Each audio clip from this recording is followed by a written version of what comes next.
Genesis.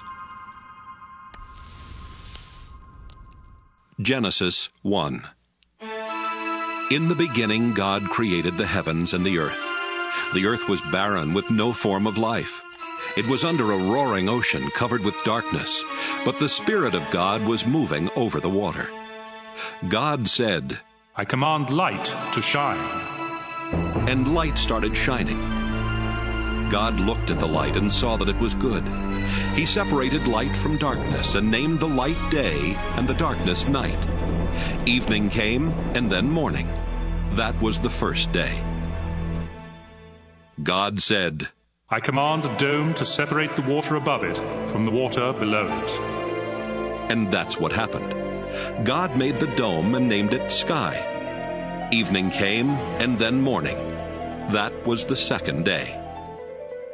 God said, "I command the water under the sky to come together in one place, so there will be dry ground." And that's what happened. God named the dry ground land, and he named the water ocean. God looked at what he had done and saw that it was good. God said, "I command the earth to produce all kinds of plants, including fruit trees and grain." And that's what happened. The earth produced all kinds of vegetation. God looked at what he had done, and it was good. Evening came, and then morning. That was the third day. God said, "I command lights to appear in the sky and to separate day from night, and to show the time for seasons, special days, and years. I command them to shine on the earth." And that's what happened. God made two powerful lights, the brighter one to rule the day and the other to rule the night. He also made the stars. Then God put these lights in the sky to shine on the earth, to rule day and night, and to separate light from darkness. God looked at what he had done, and it was good. Evening came, and then morning. That was the fourth day. God said, "I command the ocean to be full of living creatures, and I command birds to fly above the earth." So God made the giant sea monsters and all the living creatures that swim in the ocean. He also made every kind of bird. God looked at what he had done, and it was good. Then he gave the living creatures his blessing. He told the ocean creatures to live everywhere in the ocean, and the birds to live everywhere on earth. Evening came, and then morning. That was the fifth day. God said, "I command the earth to give life to all kinds of tame animals, wild animals, and reptiles." And that's what happened. God made every one of them. Then he looked at what he had done, and it was good.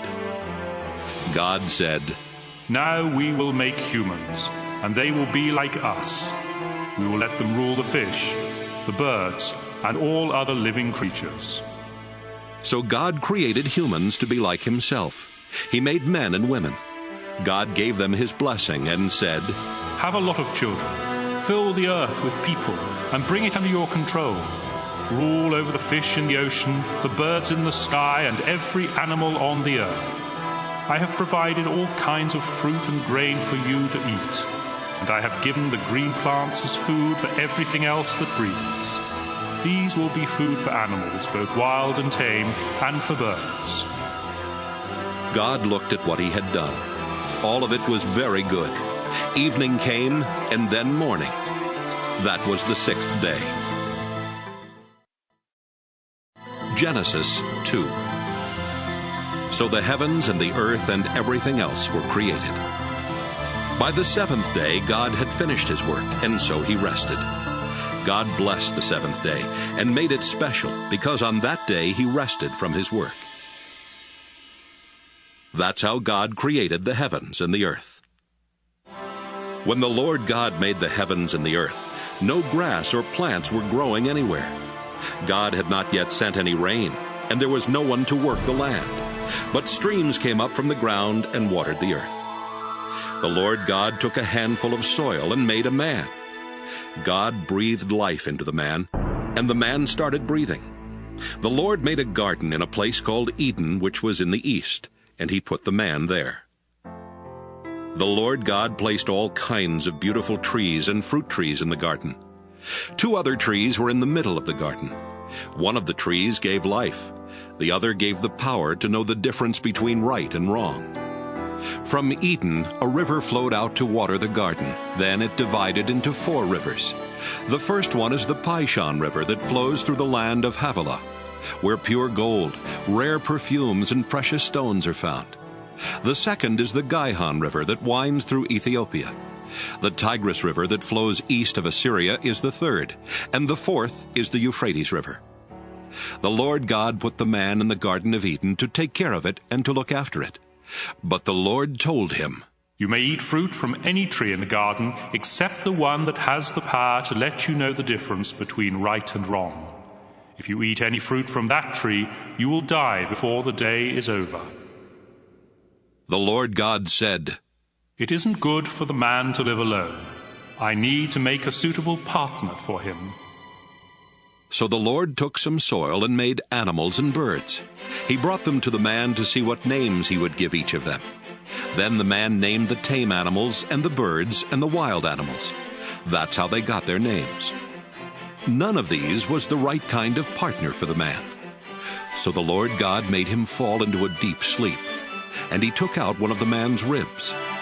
Then, after closing the man's side, the Lord made a woman out of the rib.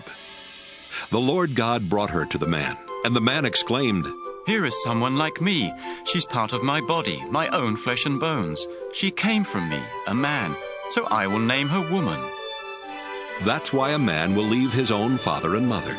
He marries a woman, and the 2 of them become like one person. Although the man and his wife were both naked, they were not ashamed. Genesis 3. The snake was sneakier than any of the other wild animals that the Lord God had made. One day, it came to the woman and asked, Did God tell you not to eat fruit from any tree in the garden? The woman answered, God said we could eat fruit from any tree in the garden, except the one in the middle. He told us not to eat fruit from that tree or even to touch it. If we do, we will die. No, you won't. the snake replied. God understands what will happen on the day you eat fruit from that tree.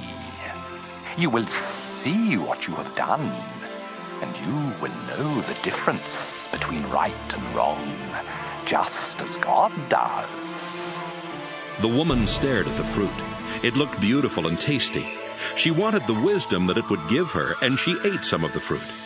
Her husband was there with her, so she gave some to him, and he ate it too. Right away they saw what they had done, and they realized they were naked. Then they sewed fig leaves together to make something to cover themselves. Late in the afternoon, a breeze began to blow, and the man and woman heard the Lord God walking in the garden. They were frightened and hid behind some trees. The Lord called out to the man and asked, Where are you? The man answered, I was naked, and when I heard you walking through the garden, I was frightened and hid. How did you know you were naked? God asked. Did you eat any fruit from that tree in the middle of the garden? It was the woman you put here with me. The man said. She gave me some of the fruit, and I ate it. The Lord God then asked the woman, What have you done? The snake tricked me, she answered. and I ate some of that fruit. So the Lord God said to the snake, Because of what you have done, you will be the only animal to suffer this curse. For as long as you live, you will crawl on your stomach and eat dirt. You and this woman will hate each other. Your descendants and hers will always be enemies. One of hers will strike you on the head, and you will strike him on the heel. Then the Lord said to the woman, You will suffer terribly when you give birth, but you will still desire your husband, and he will rule over you. The Lord said to the man, You listened to your wife and ate fruit from that tree, and so the ground will be under a curse because of what you did. As long as you live, you will have to struggle to grow enough food. Your food will be plants, but the ground will produce thorns and thistles. You will have to sweat to earn a living. You were made out of soil, and you will once again turn into soil. The man Adam named his wife Eve because she would become the mother of all who live. Then the Lord God made clothes out of animal skins for the man and his wife. The Lord said, These people now know the difference between right and wrong, just as we do. But they must not be allowed to eat fruit from the tree that lets them live forever. So the Lord God sent them out of the Garden of Eden, where they would have to work the ground from which the man had been made. Then God put winged creatures at the entrance to the garden and a flaming, flashing sword to guard the way to the life-giving tree. Genesis 4. Adam and Eve had a son. Then Eve said, I'll name him Cain, because I got him with the help of the Lord. Later, she had another son and named him Abel. Abel became a sheep farmer, but Cain farmed the land. One day, Cain gave part of his harvest to the Lord, and Abel also gave an offering to the Lord. He killed the firstborn lamb from one of his sheep and gave the Lord the best parts of it. The Lord was pleased with Abel and his offering, but not with Cain and his offering. This made Cain so angry that he could not hide his feelings. The Lord said to Cain, What's wrong with you? Why do you have such an angry look on your face? If you had done the right thing, you would be smiling. But you did the wrong thing, and now sin is waiting to attack you like a lion. Sin wants to destroy you, but don't let it. Cain said to his brother Abel, Let's go for a walk. And when they were out in a field, Cain killed him. Afterwards, the Lord asked Cain, Where is Abel? How should I know? He answered. Am I supposed to look after my brother? Then the Lord said, Why have you done this terrible thing? You killed your own brother, and his blood flowed onto the ground. Now his blood is calling out for me to punish you, and so I'll put you under a curse. Because you killed Abel and made his blood run out on the ground, you will never be able to farm the land again. If you try to farm the land, it won't produce anything for you. From now on, you'll be without a home, and you'll spend the rest of your life wandering from place to place. This punishment is too hard. Cain said, You're making me leave my home and live far from you. I will have to wander about without a home, and just anyone could kill me. No, the Lord answered. Anyone who kills you will be punished 7 times worse than I am punishing you. So the Lord put a mark on Cain to warn everyone not to kill him. But Cain had to go far from the Lord and live in the land of wandering, which is east of Eden. Later, Cain and his wife had a son named Enoch. At the time, Cain was building a town, and so he named it Enoch after his son. Then Enoch had a son named Irad, who had a son named Mehujael, who had a son named Methushael, who had a son named Lamech. Lamech married Ada, then Zillah. Lamech and Ada had 2 sons, Jabal and Jubal. Their son Jabal was the first to live in tents and raise sheep and goats. Jubal was the first to play harps and flutes. Lamech and Zillah had a son named Tubal-Cain, who made tools out of bronze and iron. They also had a daughter whose name was Naamah. One day Lamech said to his 2 wives, A young man wounded me, and I killed him. Anyone who tries to get even with me will be punished 10 times more than anyone who tries to get even with Cain. Adam and his wife had another son.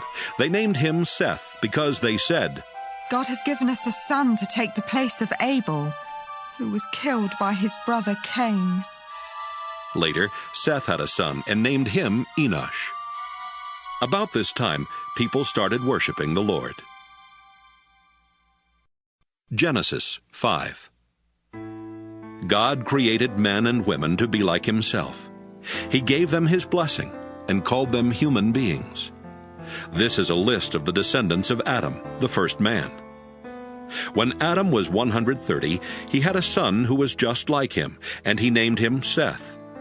Adam had more children and died at the age of 930.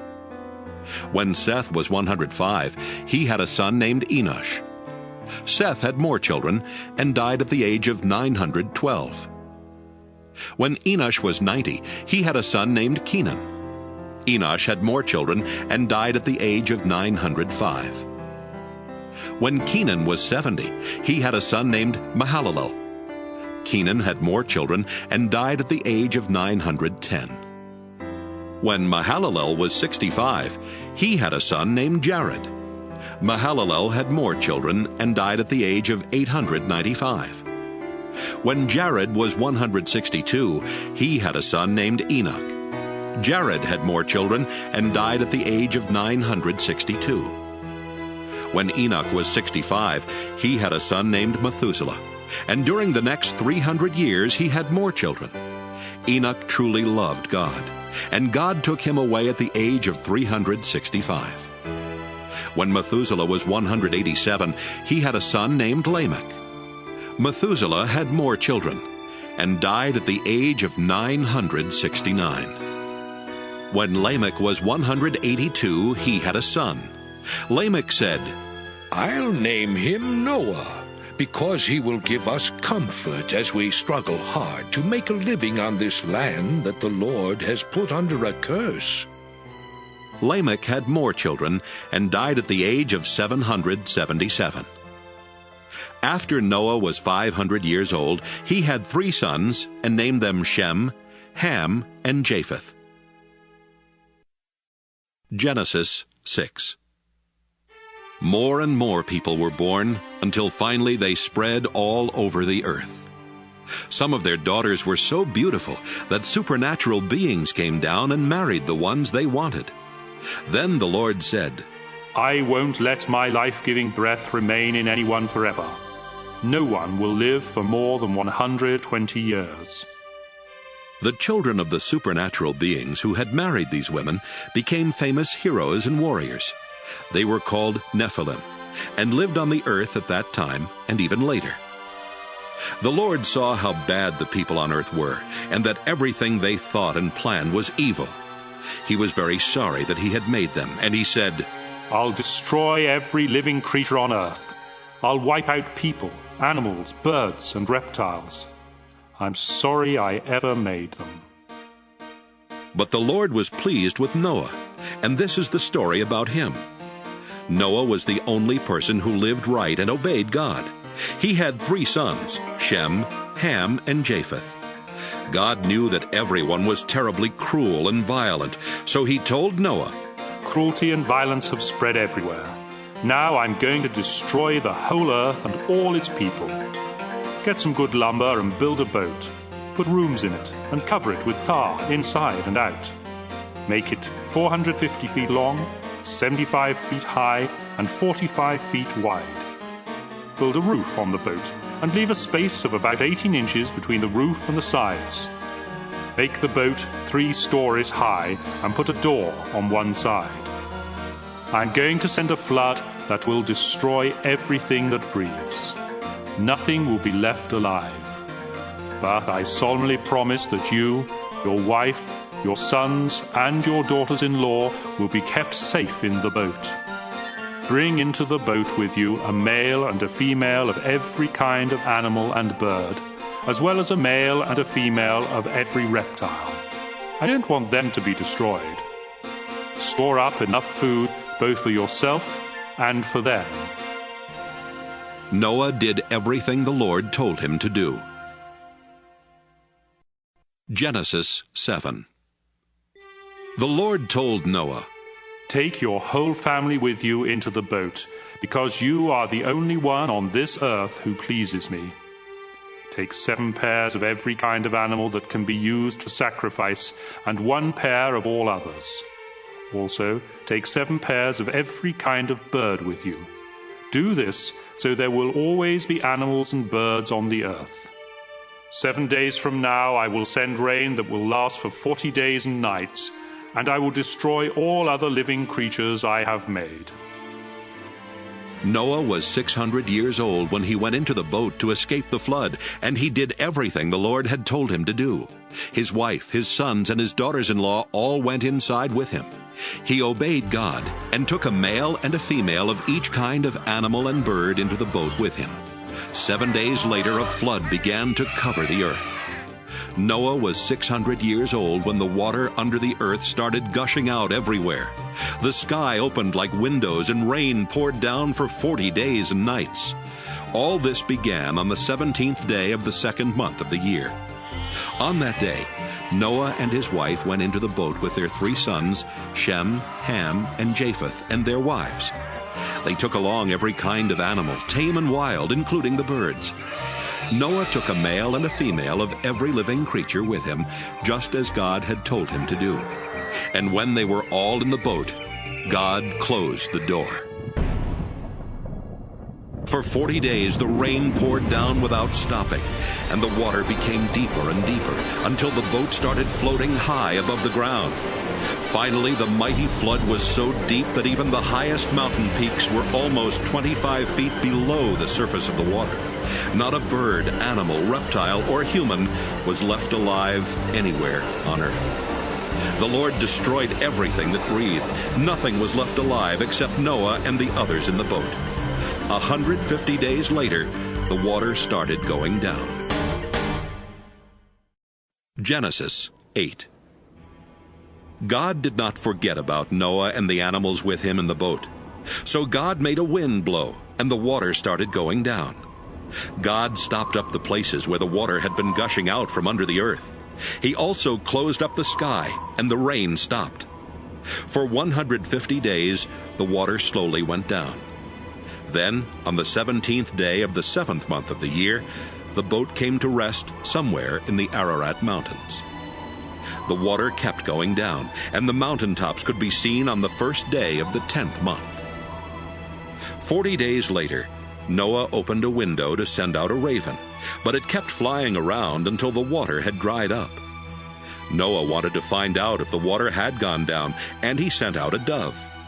Deep water was still everywhere, and the dove could not find a place to land, so it flew back to the boat. Noah held out his hand and helped it back in. 7 days later, Noah sent the dove out again. It returned in the evening, holding in its beak a green leaf from an olive tree. Noah knew that the water was finally going down. He waited 7 more days before sending the dove out again, and this time it did not return. Noah was now 601 years old, and by the first day of that year, almost all the water had gone away. Noah made an opening in the roof of the boat and saw that the ground was getting dry. By the 27th day of the 2nd month, the earth was completely dry. God said to Noah, "You, your wife, your sons, and your daughters-in-law may now leave the boat. Let out the birds, animals, and reptiles, so they can mate and live all over the earth." After Noah and his family had gone out of the boat, the living creatures left in groups of their own kind. Noah built an altar where he could offer sacrifices to the Lord. Then he offered on the altar one of each kind of animal and bird that could be used for a sacrifice. The smell of the burning offering pleased God, and he said, "Never again will I punish the earth for the sinful things its people do. All of them have evil thoughts from the time they are young, but I will never destroy everything that breathes, as I did this time. As long as the earth remains, there will be planting and harvest, cold and heat, winter and summer, day and night." Genesis 9. God said to Noah and his sons, "I am giving you my blessing. Have a lot of children and grandchildren, so people will live everywhere on this earth. All animals, birds, reptiles, and fish will be afraid of you.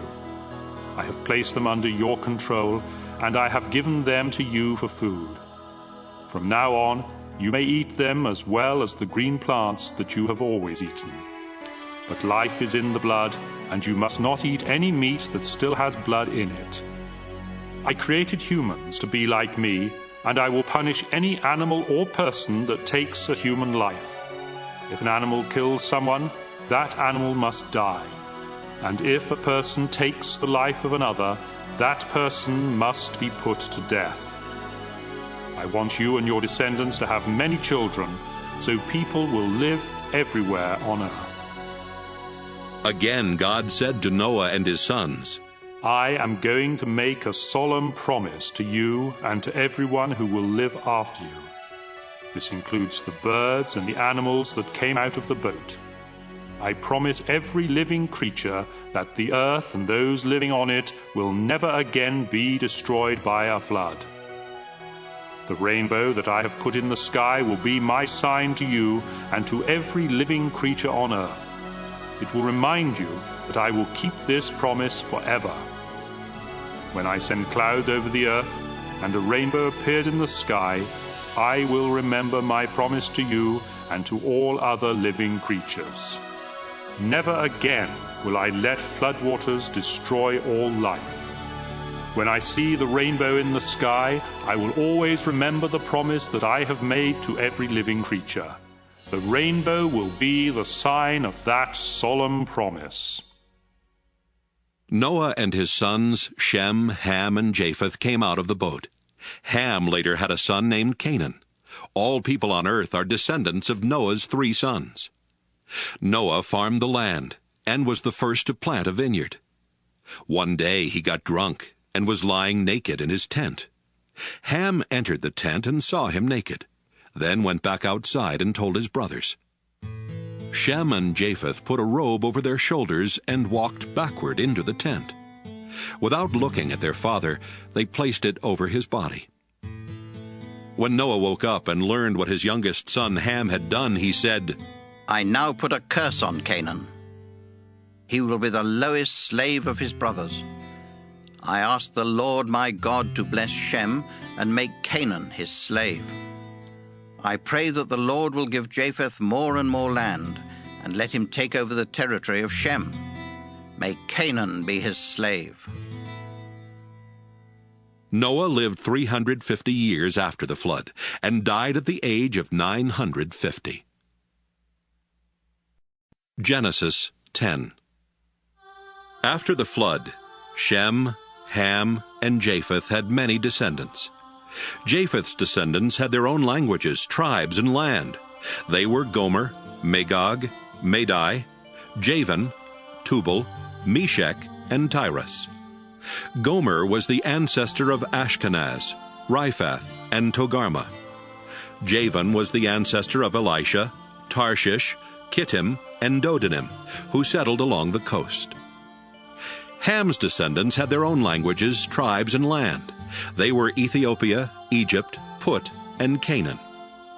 Cush was the ancestor of Seba, Havilah, Sabta, Raamah, and Sabteka.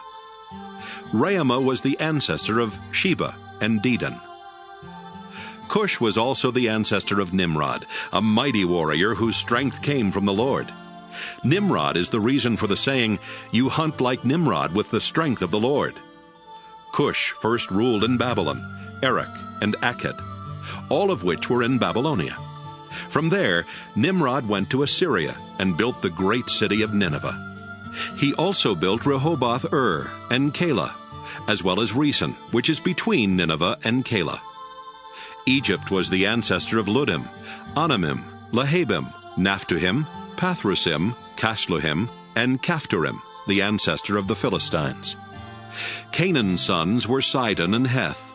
He was also the ancestor of the Jebusites, the Amorites, the Girgashites, the Hivites, the Arkites, the Sinites, the Arvadites, the Zemarites, and the Hamathites. Later, the Canaanites spread from the territory of Sidon and went as far as Gaza in the direction of Gerar. They also went as far as Lasha in the direction of Sodom, Gomorrah, Admah, and Zeboim. Shem's descendants had their own languages, tribes, and land. He was the older brother of Japheth and the ancestor of the tribes of Eber. Shem was the ancestor of Elam, Asher, Arpachshad, Lud, and Aram. Aram was the ancestor of Uz, Hul, Jether, and Mash. Arpachshad was the father of Shelah and the grandfather of Eber, whose first son was named Peleg, because it was during his time that tribes divided up the earth. Eber's second son was Joktan. Joktan was the ancestor of Almodad, Sheleph, Hazarmaveth, Jireh, Hadoram, Uzal, Diklah, Obal, Abimael, Sheba, Ophir, Havilah, and Jobab. Their land reached from Mesha in the direction of Sephir, the hill country in the east. This completes the list of Noah's descendants. After the flood, their descendants became nations and spread all over the world. Genesis 11. At first, everyone spoke the same language. But after some of them moved from the east and settled in Babylonia, they said, "Let's build a city with a tower that reaches to the sky. We'll use hard bricks and tar instead of stone and mortar. We'll become famous, and we won't be scattered all over the world." But when the Lord came down to look at the city and the tower, he said, These people are working together because they all speak the same language. This is just the beginning. Soon they will be able to do anything they want. Come on, let's go down and confuse them by making them speak different languages. Then they won't be able to understand each other. So the people had to stop building the city because the Lord confused their language and scattered them all over the earth. That's how the city of Babel got its name. 2 years after the flood, when Shem was 100, he had a son named Arpachshad. He had more children and died at the age of 600. This is a list of his descendants. When Arpachshad was 35, he had a son named Shelah. Arpachshad had more children and died at the age of 438. When Shelah was 30, he had a son named Eber. Shelah had more children and died at the age of 433. When Eber was 34, he had a son named Peleg.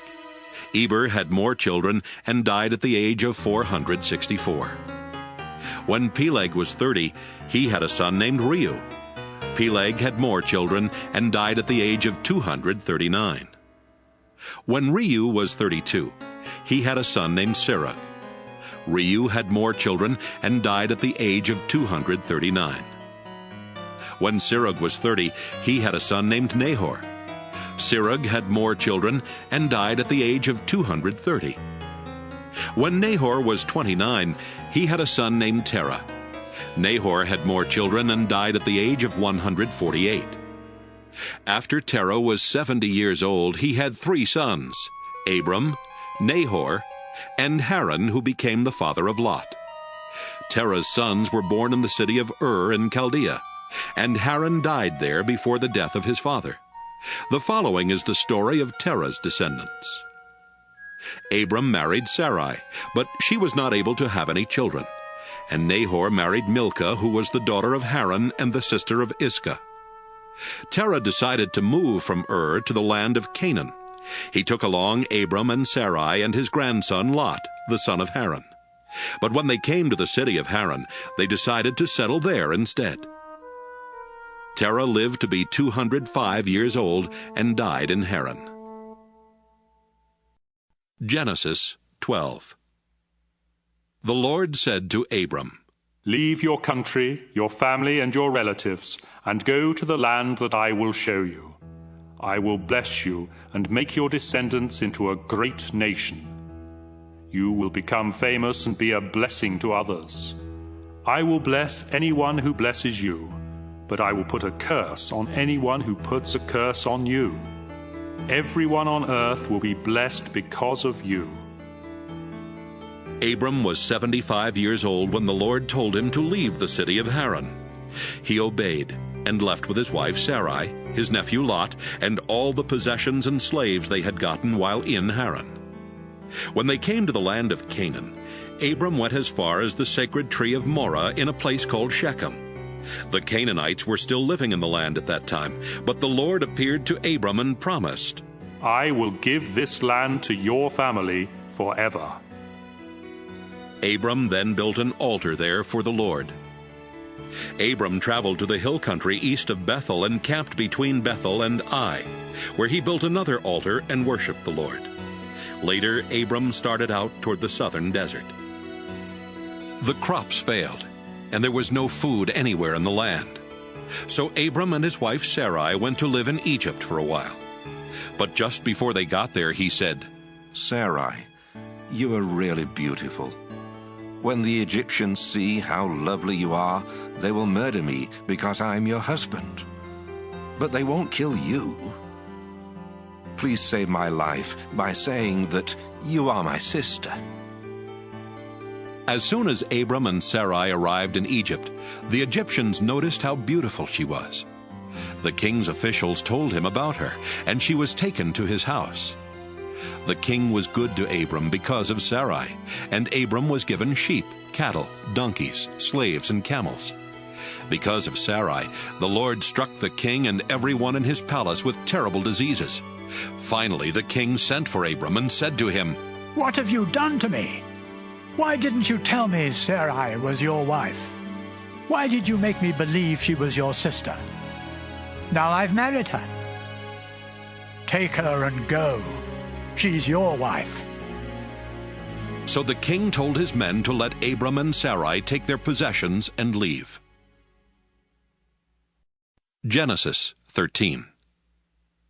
Abram and Sarai took everything they owned and went to the southern desert. Lot went with them. Abram was very rich. He owned many cattle, sheep, and goats, and had a lot of silver and gold. Abram moved from place to place in the southern desert, and finally he went north and set up his tents between Bethel and Ai, where he had earlier camped, and built an altar.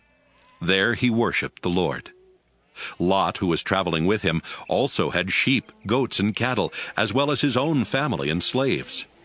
At this time the Canaanites and the Perizzites were living in the same area, and so there wasn't enough pasture land left for Abram and Lot with all of their animals. Besides this, the men who took care of Abram's animals and the ones who took care of Lot's animals started quarreling. Abram said to Lot, "We are close relatives. We shouldn't argue, and our men shouldn't be fighting one another. There is plenty of land for you to choose from. Let's separate. If you go north, I'll go south. If you go south, I'll go north." This happened before the Lord had destroyed the cities of Sodom and Gomorrah. And when Lot looked around, he saw there was plenty of water in the Jordan Valley. All the way to Zoar, the valley was as green as the garden of the Lord or the land of Egypt. So Lot chose the whole Jordan Valley for himself, and as he started toward the east, he and Abram separated. Abram stayed in the land of Canaan. But Lot settled near the cities of the valley and put up his tents not far from Sodom, where the people were evil and sinned terribly against the Lord. After Abram and Lot had gone their separate ways, the Lord said to Abram, "Look around to the north, south, east, and west. I will give you and your family all the land you can see. It will be theirs forever.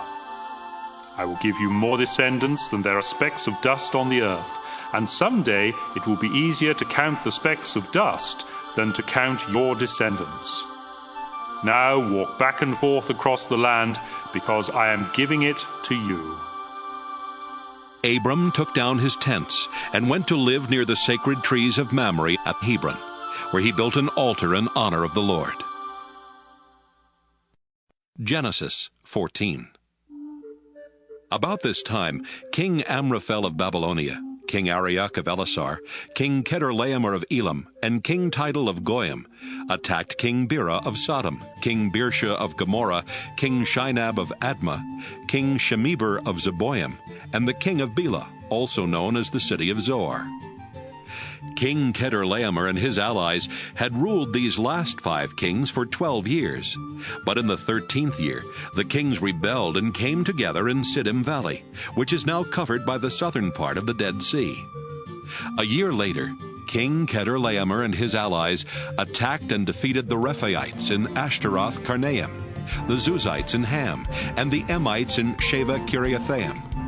They also defeated the Horites in the hill country of Edom as far as El Paran near the desert. They went back to the city of En-Mishpat, better known as Kadesh. Then they captured all the land that belonged to the Amalekites, and they defeated the Amorites who were living in Hazazon Tamar. At Siddim Valley, the armies of the kings of Sodom, Gomorrah, Admah, Zeboim, and Bela fought the armies of King Chedorlaomer of Elam, King Tidal of Goyim, King Amraphel of Babylonia, and King Arioch of Elasar. The valley was full of tar pits, and when the troops from Sodom and Gomorrah started running away, some of them fell into the pits.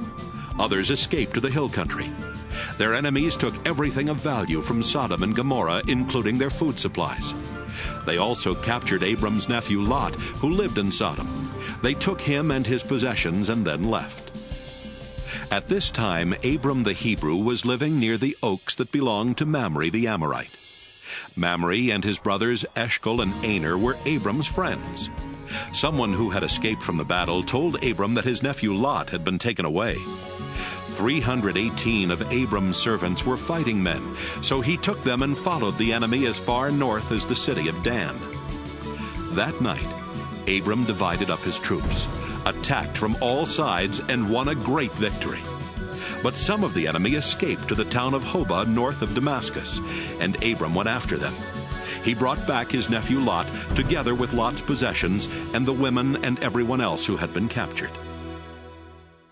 Abram returned after he had defeated King Chedorlaomer and the other kings.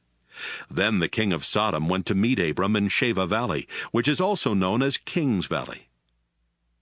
King Melchizedek of Salem was a priest of God Most High. He brought out some bread and wine and said to Abram, I bless you in the name of God Most High, creator of heaven and earth.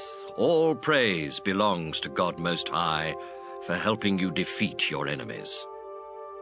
Then Abram gave Melchizedek a tenth of everything.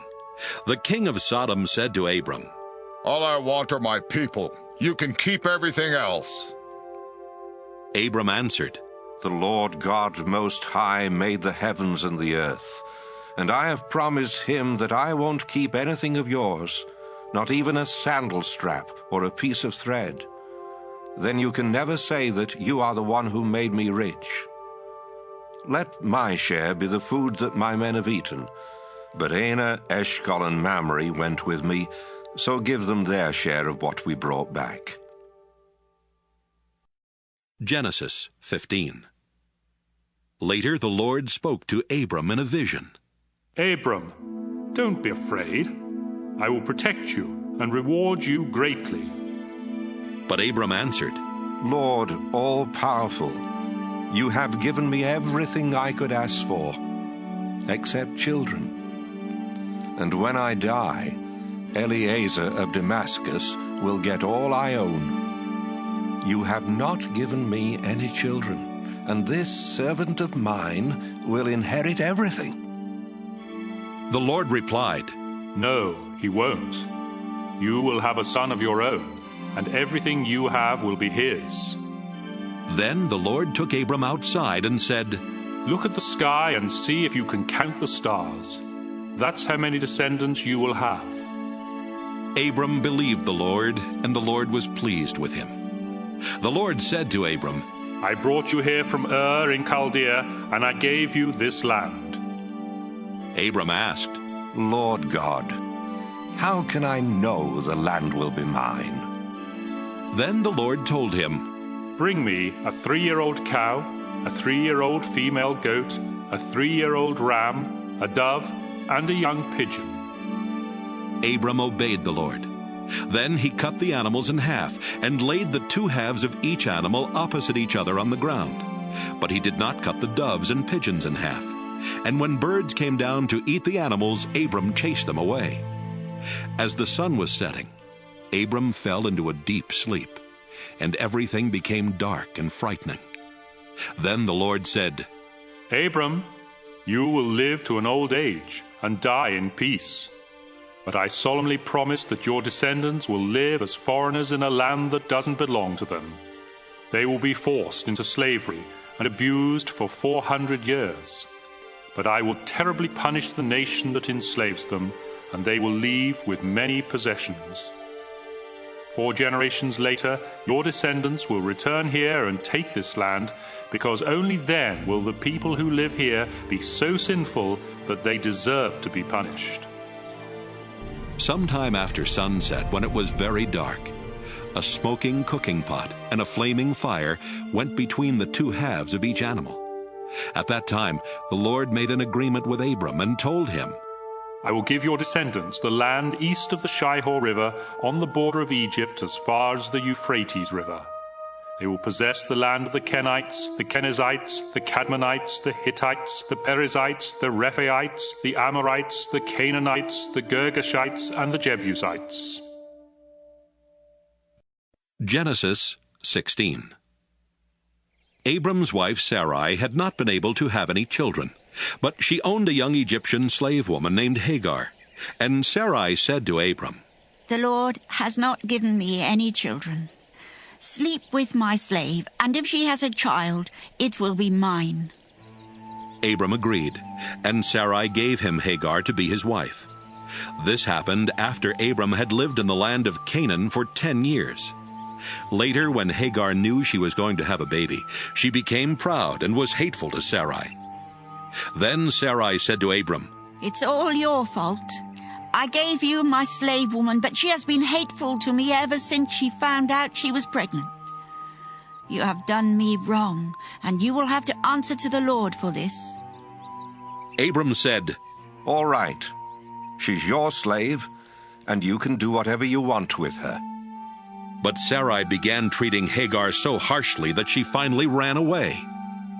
Hagar stopped to rest at a spring in the desert on the road to Shur. While she was there, the angel of the Lord came to her and asked, Hagar, where have you come from, and where are you going? She answered, I'm running away from Sarah, my owner. The angel said, Go back to Sarai and be her slave. I will give you a son who will be called Ishmael, because I've heard your cry for help. And later I will give you so many descendants that no one will be able to count them all. But your son will live far from his relatives.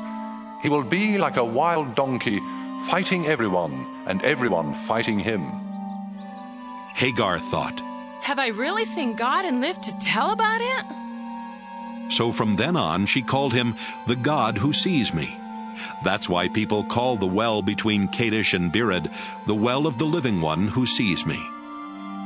Abram was 86 years old when Hagar gave birth to their son, and he named him Ishmael. Genesis 17. Abram was 99 years old when the Lord appeared to him again and said, I am God all-powerful. If you obey me and always do right, I will keep my solemn promise to you and give you more descendants than can be counted. Abram bowed with his face to the ground. And God said, I promise that you will be the father of many nations. That's why I now change your name from Abram to Abraham. I will give you a lot of descendants, and in the future they will become great nations. Some of them will even be kings. I will always keep the promise I have made to you and your descendants, because I am your God and their God. I will give you and them the land in which you are now a foreigner. I will give the whole land of Canaan to your family forever, and I will be their God. Abraham, you and all future members of your family must promise to obey me. As the sign that you are keeping this promise, you must circumcise every man and boy in your family. From now on, your family must circumcise every baby boy when he is 8 days old. You must even circumcise any man or boy you have as a slave, both those born in your homes and those you buy from foreigners. This will be a sign that my promise to you will last forever. Any man who isn't circumcised hasn't kept his promise to me and cannot be one of my people. Abraham, your wife's name will now be Sarah instead of Sarai. I will bless her, and you will have a son by her. She will become the mother of nations, and some of her descendants will even be kings. Abraham bowed with his face to the ground and thought, I am almost 100 years old. How can I become a father? And Sarah is 90. How can she have a child? So he started laughing. Then he asked God, Why not let Ishmael inherit what you have promised me?" But God answered, "No, you and Sarah will have a son. His name will be Isaac, and I will make an everlasting promise to him and his descendants. I have heard what you asked me to do for Ishmael, and so I will also bless him with many descendants. He will be the father of 12 princes, and I will make his family a great nation. But your son Isaac will be born about this time next year, and the promise I am making to you and your family will be for him and his descendants forever." God finished speaking to Abraham and then left. On that same day, Abraham obeyed God by circumcising Ishmael. Abraham was also circumcised, and so were all other men and boys in his household, including his servants and slaves. He was 99 years old at the time, and his son Ishmael was 13. Genesis 18. One hot summer afternoon, Abraham was sitting by the entrance to his tent near the sacred trees of Mamre when the Lord appeared to him. Abraham looked up and saw 3 men standing nearby. He quickly ran to meet them, bowed with his face to the ground, and said, "Please, come to my home where I can serve you. I'll have some water brought so you can wash your feet. Then you can rest under the tree. Let me get you some food to give you strength before you leave. I would be honored to serve you."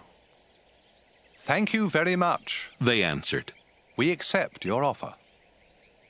Abraham quickly went to his tent and said to Sarah, "Hurry, get a large sack of flour and make some bread." After saying this, he rushed off to his herd of cattle and picked out one of the best calves, which his servant quickly prepared. He then served his guests some yogurt and milk together with the meat. While they were eating, he stood near them under the trees, and they asked, "Where is your wife, Sarah?" "She's right there, in the tent," Abraham answered.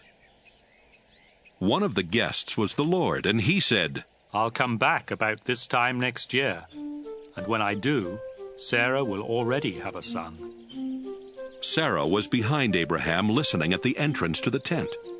Abraham and Sarah were very old, and Sarah was well past the age for having children. So she laughed and said to herself, "Now that I am worn out and my husband is old, will I really know such happiness?" The Lord asked Abraham, "Why did Sarah laugh? Does she doubt that she can have a child in her old age? I am the Lord. There is nothing too difficult for me. I'll come back next year at the time I promised, and Sarah will already have a son." Sarah was so frightened that she lied and said, "I didn't laugh." "Yes, you did," he answered. When the 3 men got ready to leave, they looked down toward Sodom, and Abraham walked part of the way with them. The Lord said to himself, "I should tell Abraham what I am going to do, since his family will become a great and powerful nation that will be a blessing to all other nations on earth. I have chosen him to teach his family to obey me forever and to do what is right and fair. Then I will give Abraham many descendants, just as I promised."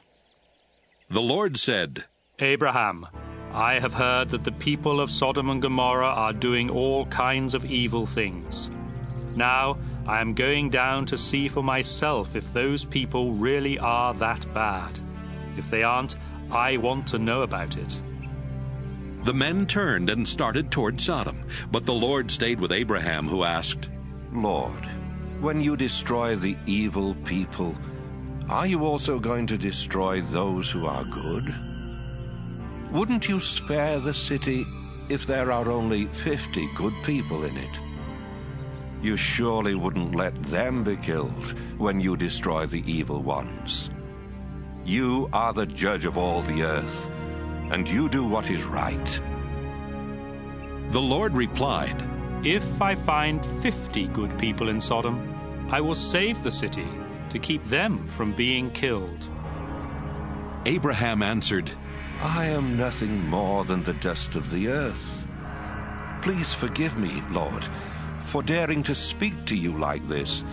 But suppose there are only 45 good people in Sodom. Would you still wipe out the whole city? If I find 45 good people, the Lord replied, I won't destroy the city. Suppose there are just 40 good people, Abraham asked. Even for them, the Lord replied, I won't destroy the city.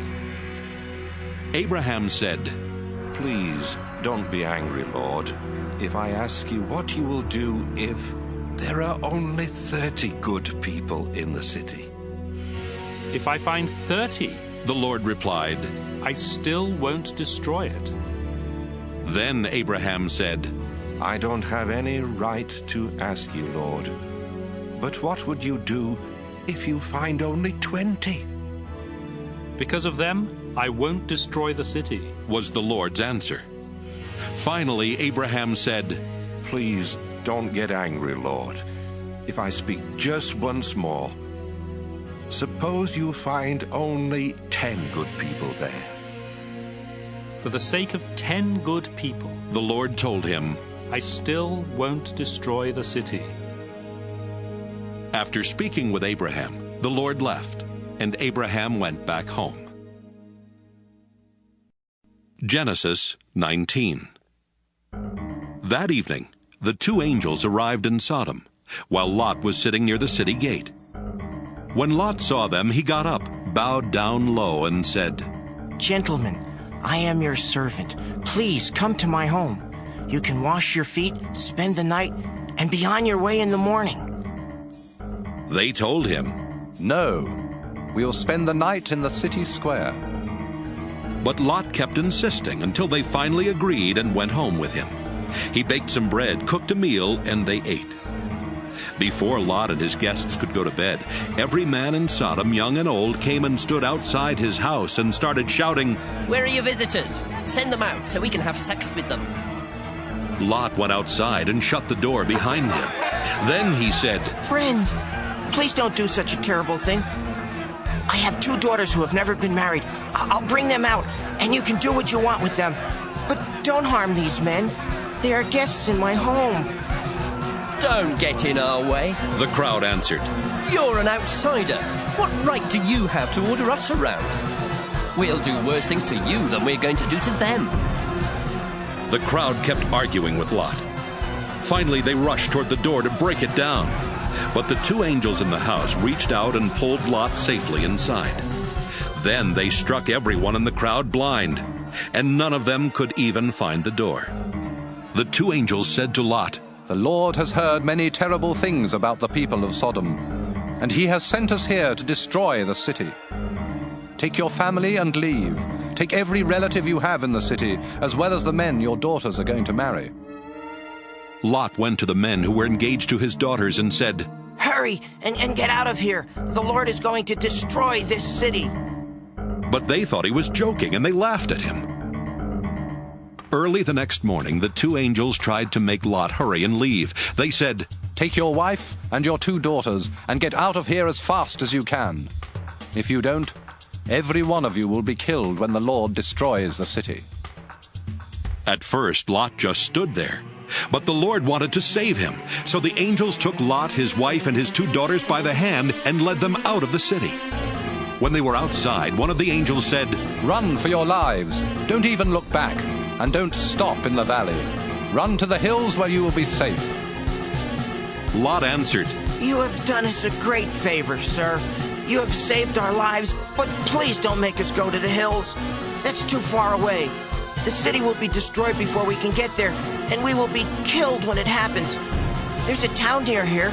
It's only a small place, but my family and I will be safe, if you'll let us go there. All right, go there, he answered. I won't destroy that town. Hurry, run. I can't do anything until you are safely there. The town was later called Zoar because Lot had said it was small. The sun was coming up as Lot reached the town of Zoar, and the Lord sent burning sulfur down like rain on Sodom and Gomorrah. He destroyed those cities and everyone who lived in them, as well as their land and the trees and grass that grew there. On the way, Lot's wife looked back and was turned into a block of salt. That same morning, Abraham got up and went to the place where he had stood and spoken with the Lord. He looked down toward Sodom and Gomorrah and saw smoke rising from all over the land. It was like a flaming furnace. When God destroyed the cities of the valley where Lot lived, he remembered his promise to Abraham and saved Lot from the terrible destruction. Lot was afraid to stay on in Zoar, so he took his 2 daughters and moved to a cave in the hill country. One day his older daughter said to her sister, "Our father is old, and there are no men anywhere for us to marry. Let's get our father drunk. Then we can sleep with him and have children." That night they got their father drunk, and the older daughter got in bed with him. But he was too drunk even to know she was there. The next day the older daughter said to her sister, "I slept with my father last night. We'll get him drunk again tonight so you can go to bed with him and we can each have a child." That night they got their father drunk, and this time the younger sister slept with him. But once again he was too drunk even to know she was there. That's how Lot's 2 daughters had their children. The older daughter named her son Moab, and he is the ancestor of the Moabites. The younger daughter named her son Ben-Ammi, and he is the ancestor of the Ammonites. Genesis 20. Abraham moved to the southern desert, where he settled between Kadesh and Shur. Later he went to Gerar, and while there he told everyone that his wife Sarah was his sister. So King Abimelech of Gerar had Sarah brought to him. But God came to Abimelech in a dream and said, "You have taken a married woman, and for this you will die." Abimelech said to the Lord, "Don't kill me. I haven't slept with Sarah. Didn't they say they were brother and sister? I am completely innocent."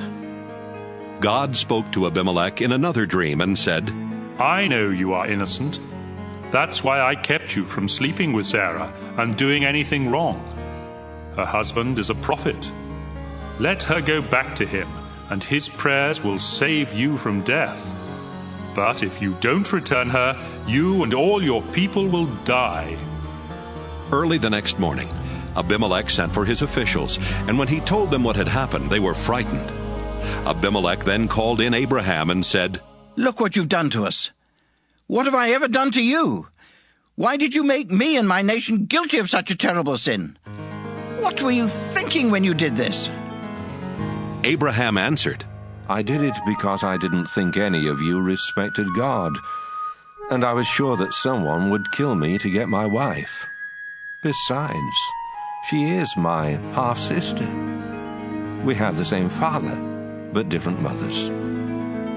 When God made us leave my father's home and start wandering, I told her, 'If you really love me, you will tell everyone that I am your brother.'"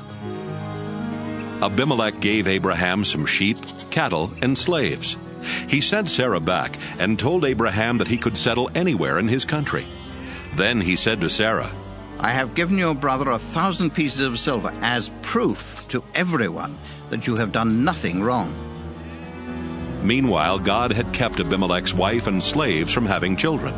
But Abraham prayed, and God let them start having children again. Genesis 21. The Lord was good to Sarah and kept his promise. Although Abraham was very old, Sarah had a son exactly at the time God had said. Abraham named his son Isaac, and when the boy was 8 days old, Abraham circumcised him, just as the Lord had commanded.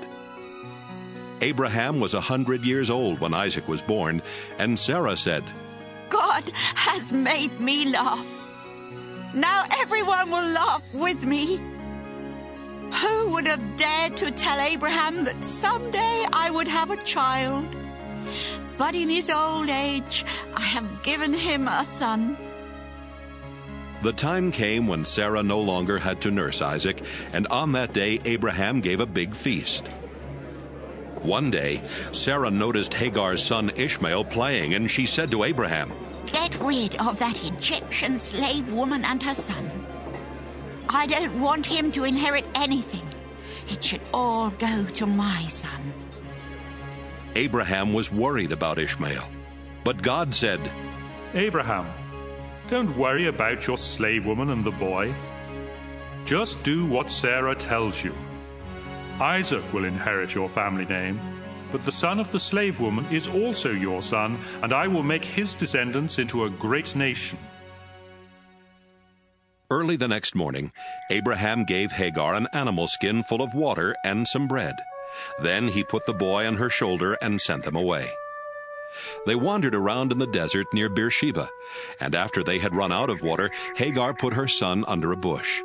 Then she sat down a long way off because she could not bear to watch him die, and she cried bitterly. When God heard the boy crying, the angel of God called out to Hagar from heaven and said, Hagar, why are you worried? Don't be afraid. I have heard your son crying. Help him up and hold his hand, because I will make him the father of a great nation. Then God let her see a well. So she went to the well and filled the skin with water, then gave some to her son. God blessed Ishmael, and as the boy grew older, he became an expert with his bow and arrows. He lived in the Paran desert, and his mother chose an Egyptian woman for him to marry. About this time, Abimelech and his army commander Phicol said to Abraham, God blesses everything you do. Now I want you to promise in the name of God that you will always be loyal to me and my descendants, just as I have always been loyal to you in this land where you have lived as a foreigner. And so Abraham promised. One day, Abraham told Abimelech, Some of your servants have taken over one of my wells. This is the first I've heard about it, Abimelech replied. Why haven't you said something before? I don't have any idea who did it. Abraham gave Abimelech some sheep and cattle, and then the two men made a peace treaty. Abraham separated 7 female lambs from his flock of sheep, and Abimelech asked, Why have you done this? Abraham told him, I want you to accept these 7 lambs as proof that I dug this well. So they called the place Beersheba, because they made a treaty there. When the treaty was completed, Abimelech and his army commander Phicol went back to the land of the Philistines. Abraham planted a tamarisk tree in Beersheba and worshipped the eternal Lord God. Then Abraham lived a long time as a foreigner in the land of the Philistines. Genesis 22. Some years later, God decided to test Abraham, so he spoke to him. Abraham answered, Here I am, Lord. The Lord said, Go, get Isaac, your only son, the one you dearly love. Take him to the land of Moriah, and I will show you a mountain, where you must sacrifice him to me on the fires of an altar. So Abraham got up early the next morning and chopped wood for the fire. He put a saddle on his donkey and left with Isaac and 2 servants for the place where God had told him to go. 3 days later, Abraham looked off in the distance and saw the place. He told his servants, Stay here with the donkey, while my son and I go over there to worship. We will come back. Abraham put the wood on Isaac's shoulder, but he carried the hot coals and the knife. As the 2 of them walked along, Isaac said, Father, we have the coals and the wood, but where is the lamb for the sacrifice? My son, Abraham answered, God will provide the lamb. The 2 of them walked on, and when they reached the place that God had told him about, Abraham built an altar and placed the wood on it. Next, he tied up his son and put him on the wood. He then took the knife and got ready to kill his son. But the Lord's angel shouted from heaven, Abraham! Abraham! Here I am, he answered. Don't hurt the boy or harm him in any way. The angel said, Now I know that you truly obey God, because you were willing to offer him your only son. Abraham looked up and saw a ram caught by its horns in the bushes. So he took the ram and sacrificed it in place of his son. Abraham named that place, The Lord Will Provide. And even now people say, On the mountain of the Lord it will be provided. The Lord's angel called out from heaven a second time. You were willing to offer the Lord your only son, and so he makes you this solemn promise. I will bless you and give you such a large family that someday your descendants will be more numerous than the stars in the sky or the grains of sand along the beach. They will defeat their enemies and take over the cities where their enemies live. You have obeyed me, and so you and your descendants will be a blessing to all nations on earth." Abraham and Isaac went back to the servants who had come with him, and they returned to Abraham's home in Beersheba. Abraham's brother Nahor had married Milcah, and Abraham was later told that they had 8 sons. Uz was their firstborn, Buz was next, and then there was Kemuel, who became the father of Aram. Their other 5 sons were Kesed, Hazo, Pildash, Jidlaph, and Bethuel, who became the father of Rebekah. Nahor also had another wife. Her name was Reumah. She had 4 sons, Tebah, Gaham, Tahash, and Maacah. Genesis 23. When Sarah was 127 years old, she died in Kiriath Arba, better known as Hebron, in the land of Canaan. After Abraham had mourned for her, he went to the Hittites and said, "I live as a foreigner in your land, and I don't own any property where I can bury my wife. Please, let me buy a piece of land." "Sir," they answered, "you're an important man. Choose the best place to bury your wife. None of us would refuse you a resting place for your dead." Abraham bowed down and replied, "If you are willing to let me bury my wife here, please ask Zohar's son Ephron to sell me Machpelah Cave at the end of his field. I'll pay what it's worth, and all of you can be witnesses." Ephron was sitting there near the city gate when Abraham made this request, and he answered, "Sir, the whole field, including the cave, is yours. With my own people as witnesses, I freely give it to you as a burial place for your dead." Once again Abraham bowed down and said to Ephron, "In front of these witnesses, I offer you the full price so I can bury my wife. Please accept my offer." "But, sir," the man replied, "the property is worth only 400 pieces of silver. Why should we haggle over such a small amount? Take the land, it's yours." Abraham accepted Ephron's offer and paid him the 400 pieces of silver in front of everyone at the city gate. That's how Abraham got Ephron's property east of Hebron, which included the field with all its trees, as well as Machpelah Cave at the end of the field. So Abraham buried his wife Sarah in Machpelah Cave that was in the field he had bought from the Hittites. Genesis 24. Abraham was now a very old man. The Lord had made him rich, and he was successful in everything he did. One day Abraham called in his most trusted servant and said to him, "Solemnly promise me, in the name of the Lord, who rules heaven and earth, that you won't choose a wife for my son Isaac from the people here in the land of Canaan. Instead, go back to the land where I was born and find a wife for him from among my relatives." But the servant asked, "What if the young woman I choose refuses to leave home and come here with me? Should I send Isaac there to look for a wife?" "No," Abraham answered. "Don't ever do that, no matter what. The Lord who rules heaven brought me here from the land where I was born and promised that he would give this land to my descendants forever. When you go back there, the Lord will send his angel ahead of you to help you find a wife for my son. If the woman refuses to come along, you don't have to keep this promise. But don't ever take my son back there." So the servant gave Abraham his word that he would do everything he had been told to do. Soon after that, the servant loaded 10 of Abraham's camels with valuable gifts. Then he set out for the city in northern Syria where Abraham's brother Nahor lived. When he got there, he let the camels rest near the well outside the city. It was late afternoon, the time when the women came out for water.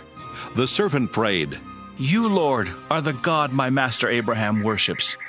Please keep your promise to him and let me find a wife for Isaac today. The young women of the city will soon come to this well for water, and I'll ask one of them for a drink. If she gives me a drink and then offers to get some water for my camels, I'll know she is the one you have chosen and that you have kept your promise to my master." While he was still praying, a beautiful unmarried young woman came by with a water jar on her shoulder. She was Rebekah, the daughter of Bethuel, the son of Abraham's brother Nahor, and his wife Milcah. Rebekah walked past Abraham's servant, then went over to the well and filled her water jar. When she started back, Abraham's servant ran to her and said, "Please, let me have a drink of water." "I'll be glad to," she answered. Then she quickly took the jar from her shoulder and held it while he drank. After he had finished, she said, "Now I'll give your camels all the water they want." She quickly poured out water for them, and she kept going back for more until his camels had drunk all they wanted. Abraham's servant did not say a word, but he watched everything Rebekah did, because he wanted to know for certain if this was the woman the Lord had chosen. The servant had brought along an expensive gold ring and 2 large gold bracelets. When Rebekah had finished bringing the water, he gave her the ring for her nose and the bracelets for her arms. Then he said, "Please, tell me who your father is. Does he have room in his house for me and my men to spend the night?" She answered, "My father is Bethuel, the son of Nahor and Milcah. We have a place where you and your men can stay, and we also have enough straw and feed for your camels." Then the servant bowed his head and prayed, "I thank you, Lord God of my master Abraham. You have led me to his relatives and kept your promise to him." Rebekah ran straight home and told her family everything. Her brother Laban heard her tell what the servant had said, and he saw the ring and the bracelet she was wearing. So Laban ran out to Abraham's servant, who was standing by his camels at the well. Then Laban said, "The Lord has brought you safely here. Come home with me. There's no need for you to keep on standing outside. I have a room ready for you in our house, and there's also a place for your camels." Abraham's servant went home with Laban, where Laban's servants unloaded his camels and gave them straw and feed. Then they brought water into the house, so Abraham's servant and his men could wash their feet. After that, they brought in food. But the servant said, "Before I eat, I must tell you why I have come." "Go ahead and tell us," Laban answered. The servant explained, "I am Abraham's servant. The Lord has been good to my master, and he has made him very rich. He has given him many sheep, goats, cattle, camels, and donkeys, as well as a lot of silver and gold, and many slaves. Sarah, my master's wife, didn't have any children until she was very old. Then she had a son, and my master has given him everything. I solemnly promised my master that I would do what he said, and he told me, 'Don't choose a wife for my son from the women in this land of Canaan.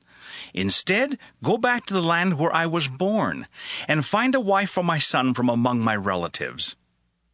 I asked my master, 'What if the young woman refuses to come with me?'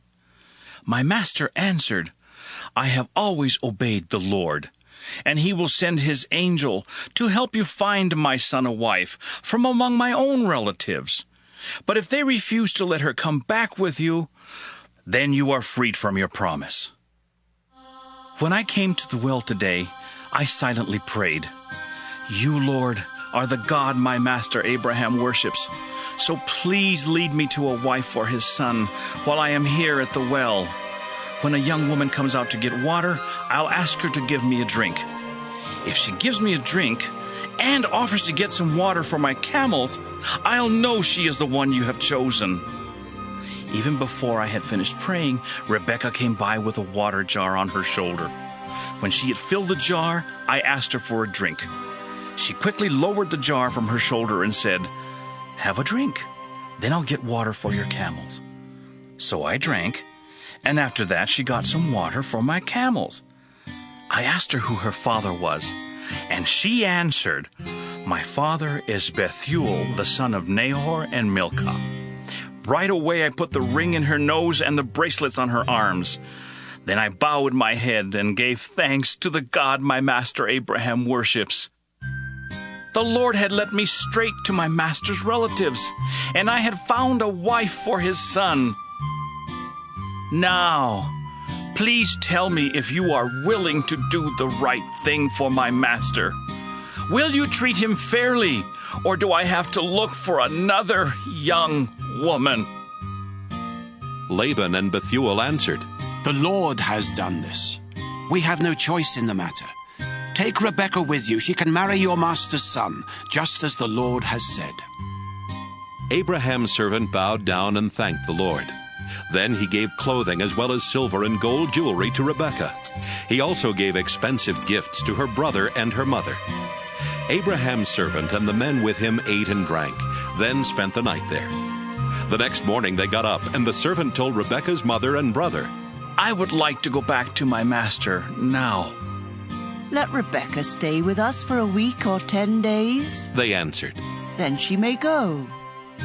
But he said, "Don't make me stay any longer. The Lord has already helped me find a wife for my master's son. Now let us return."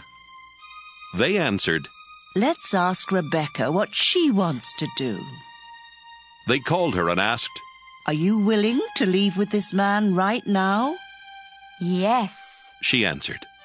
So they agreed to let Rebekah and an old family servant woman leave immediately with Abraham's servant and his men. They gave Rebekah their blessing and said, "We pray that God will give you many children and grandchildren, and that he will help them defeat their enemies." Afterwards, Rebekah and the young women who were to travel with her prepared to leave. Then they got on camels and left with Abraham's servant and his men. At that time, Isaac was living in the southern part of Canaan near a place called the Well of the Living One Who Sees Me. One evening he was walking out in the fields when suddenly he saw a group of people approaching on camels, so he started toward them. Rebekah saw him coming. She got down from her camel and asked, "Who is that man?" "He is my master, Isaac," the servant answered. Then Rebekah covered her face with her veil. The servant told Isaac everything that had happened. Isaac took Rebekah into the tent where his mother had lived before she died, and Rebekah became his wife. He loved her and was comforted over the loss of his mother. Genesis 25. Abraham married Keturah, and they had 6 sons: Zimran, Jokshan, Medan, Midian, Ishbak, and Shua. Later, Jokshan became the father of Sheba and Dedan. And when Dedan grew up, he had 3 sons, Ashurim, Letushim, and Laamim. Midian also had 5 sons, Ephah, Epher, Hanok, Abida, and Eldaah. While Abraham was still alive, he gave gifts to the son of Hagar and Keturah. He also sent their sons to live in the east far from his son Isaac, and when Abraham died, he left everything to Isaac. Abraham died at the ripe old age of 175. His sons Isaac and Ishmael buried him east of Hebron in Machpelah Cave, that was part of the field Abraham had bought from Ephron, son of Zohar the Hittite. Abraham was buried there beside his wife Sarah. God blessed Isaac after this, and Isaac moved to a place called the Well of the Living One Who Sees Me. Ishmael was the son of Abraham and Hagar, the slave woman of Sarah. Ishmael had 12 sons in this order: Nebaioth, Kedar, Adbeel, Mibsam, Mishma, Duma, Massa, Hadad, Tema, Jeter, Naphish, and Kedemah. Each of Ishmael's sons was a tribal chief, and a village was named after each of them. Ishmael had settled in the land east of his brothers, and his sons settled everywhere from Havilah to Shur, east of Egypt on the way to Ashur. Ishmael was 137 when he died. Isaac was the son of Abraham, and he was 40 years old when he married Rebekah, the daughter of Bethuel. She was also the sister of Laban the Aramean from northern Syria. Almost 20 years later, Rebekah still had no children. So Isaac asked the Lord to let her have a child, and the Lord answered his prayer.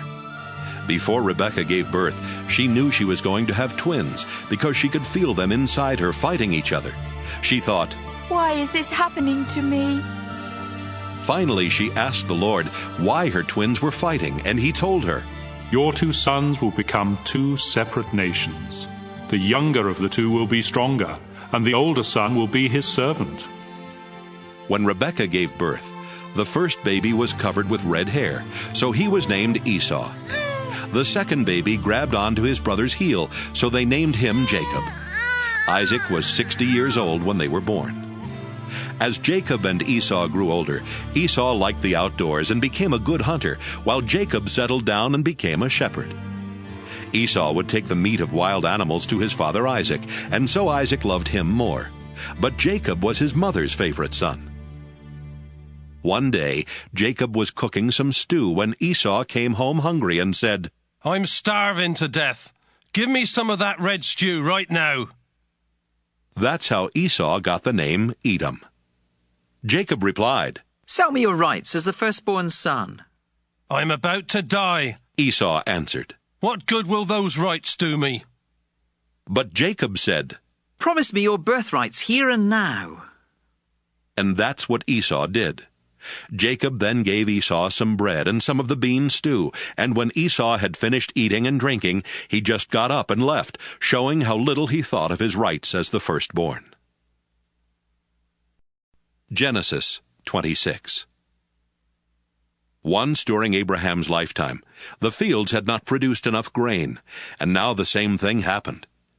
So Isaac went to King Abimelech of the Philistines in the land of Gerar, because the Lord had appeared to Isaac and said, Isaac, stay away from Egypt. I will show you where I want you to go.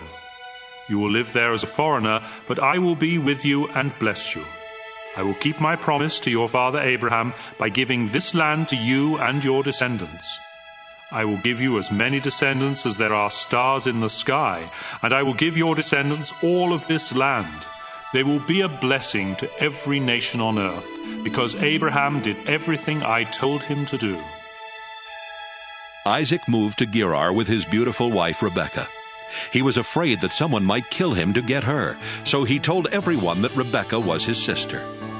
After Isaac had been there a long time, King Abimelech looked out a window and saw Isaac hugging and kissing Rebekah. Abimelech called him in and said, Rebekah must be your wife. Why did you say she is your sister? Because I thought someone would kill me, Isaac answered. Don't you know what you've done? Abimelech exclaimed. If someone had slept with her, you would have made our whole nation guilty. Then Abimelech warned his people that anyone who even touched Isaac or Rebekah would be put to death. Isaac planted grain and had a good harvest that same year. The Lord blessed him, and Isaac was so successful that he became very rich. In fact, the Philistines were jealous of the large number of sheep, goats, and slaves that Isaac owned, and they stopped up the wells that Abraham's servants had dug before his death. Finally, Abimelech said, Isaac, I want you to leave our country. You have become too powerful to stay here. Isaac left and settled in Gerar Valley, where he cleaned out those wells that the Philistines had stopped up. Isaac also gave each of the wells the same name that Abraham had given to them. While his servants were digging in the valley, they found a spring-fed well. But the shepherds of Gerar Valley quarreled with Isaac's shepherds and claimed the water belonged to them. So the well was named Quarrel, because they had quarreled with Isaac. Isaac's servants dug another well, and the shepherds also quarreled about it. So that well was named Jealous. Finally, they dug one more well. There was no quarreling this time, and the well was named Lots of Room, because the Lord had given them room and would make them very successful. Isaac went on to Beersheba, where the Lord appeared to him that night, and told him, Don't be afraid. I am the God who was worshipped by your father Abraham, my servant. I will be with you and bless you, and because of Abraham, I will give you many descendants. Isaac built an altar there and worshipped the Lord. Then he set up camp, and his servant started digging a well. Meanwhile, Abimelech had left Gerar and was taking his advisor Ahuzzath and his army commander Phicol to see Isaac. When they arrived, Isaac asked, Why are you here? Didn't you send me away because you hated me? They answered, We now know for certain that the Lord is with you, and we have decided there needs to be a peace treaty between you and us. So let us make a solemn agreement not to harm each other. Remember, we have never hurt you, and when we sent you away, we let you go in peace. The Lord has truly blessed you." Isaac gave a big feast for them, and everyone ate and drank. Early the next morning, Isaac and the others made a solemn agreement. Then he let them go in peace. Later that same day, Isaac's servants came and said, "We've struck water." So Isaac named the well Shibah, and the town is still called Beersheba. When Esau was 40, he married Judith, the daughter of Beeri the Hittite, and Basemath, the daughter of Elon the Hittite. But these two women brought a lot of grief to his parents, Isaac and Rebekah. Genesis 27. After Isaac had become old and almost blind, he called in his firstborn son Esau, who asked him, "Father, what can I do for you?" Isaac replied, "I am old and might die at any time. So take your bow and arrows, then go out in the fields and kill a wild animal. Cook some of that tasty food that I love so much and bring it to me. I want to eat it once more and give you my blessing before I die." Rebekah had been listening, and as soon as Esau left to go hunting, she said to Jacob, "I heard your father tell Esau to kill a wild animal and cook some tasty food for your father before he dies. Your father said this because he wants to bless your brother with the Lord as his witness. Now, my son, listen carefully to what I want you to do. Go and kill 2 of your best young goats and bring them to me. I'll cook the tasty food that your father loves so much. Then you can take it to him, so he can eat it and give you his blessing before he dies." My brother Esau is a hairy man. Jacob reminded her, "And I am not. If my father touches me and realizes I am trying to trick him, he will put a curse on me instead of giving me a blessing." Rebekah insisted, "Let his curse fall on me. Just do what I say and bring me the meat." So Jacob brought the meat to his mother, and she cooked the tasty food that his father liked. Then she took Esau's best clothes and put them on Jacob. She also covered the smooth part of his hands and neck with goatskins, and gave him some bread and the tasty food she had cooked. Jacob went to his father and said, "Father, here I am." "Which one of my sons are you?" his father asked.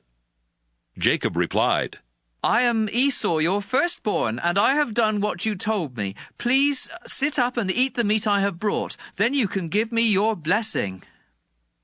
Isaac asked, "My son, how did you find an animal so quickly?" The Lord your God was kind to me," Jacob answered.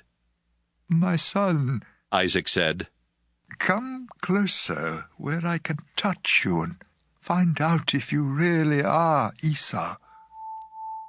Jacob went closer. His father touched him and said, "You sound like Jacob, but your hands feel hairy like Esau's." And so Isaac blessed Jacob, thinking he was Esau.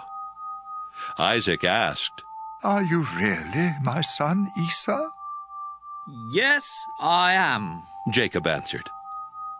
So Isaac told him, "Serve me the wild meat, and I can give you my blessing." Jacob gave him some meat, and he ate it. He also gave him some wine, and he drank it.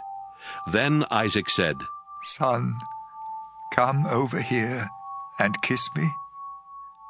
While Jacob was kissing him, Isaac caught the smell of his clothes and said, "The smell of my son is like a field the Lord has blessed.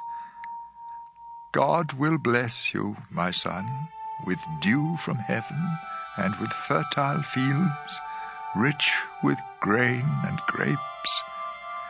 Nations will be your servants and bow down to you. You will rule over your brothers, and they will kneel at your feet.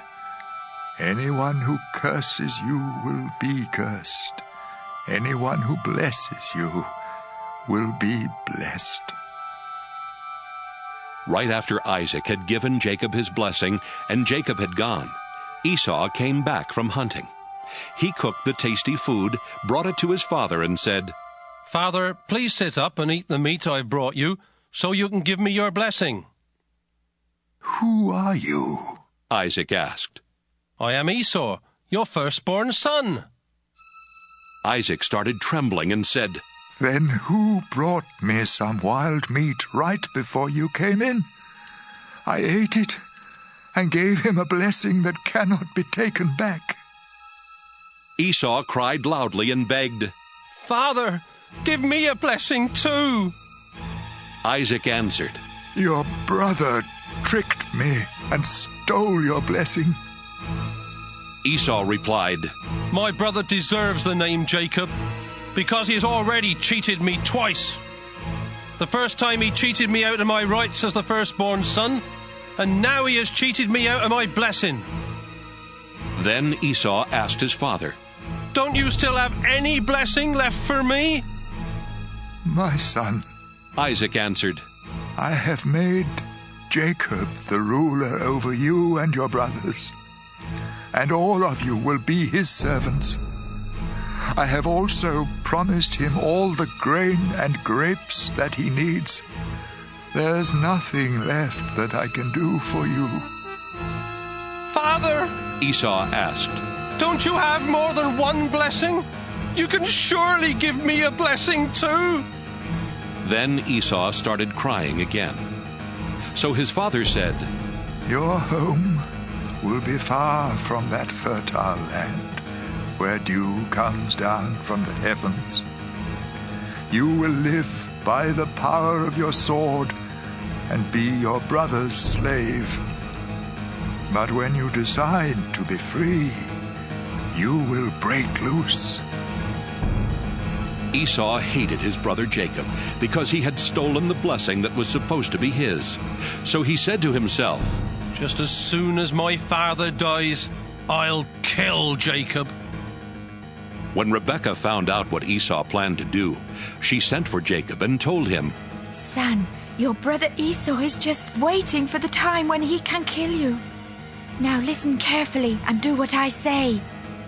Go to the home of my brother Laban in Haran and stay with him for a while.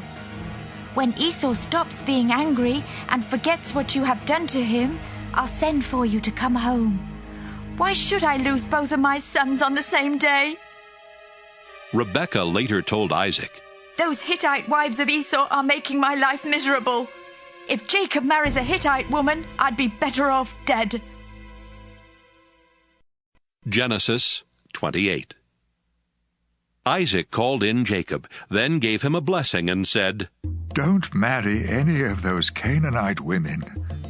Go at once to your mother's father Bethuel in northern Syria, and choose a wife from one of the daughters of Laban, your mother's brother. I pray that God all-powerful will bless you with many descendants and let you become a great nation. May he bless you with the land he gave Abraham, so that you will take over this land where we now live as foreigners."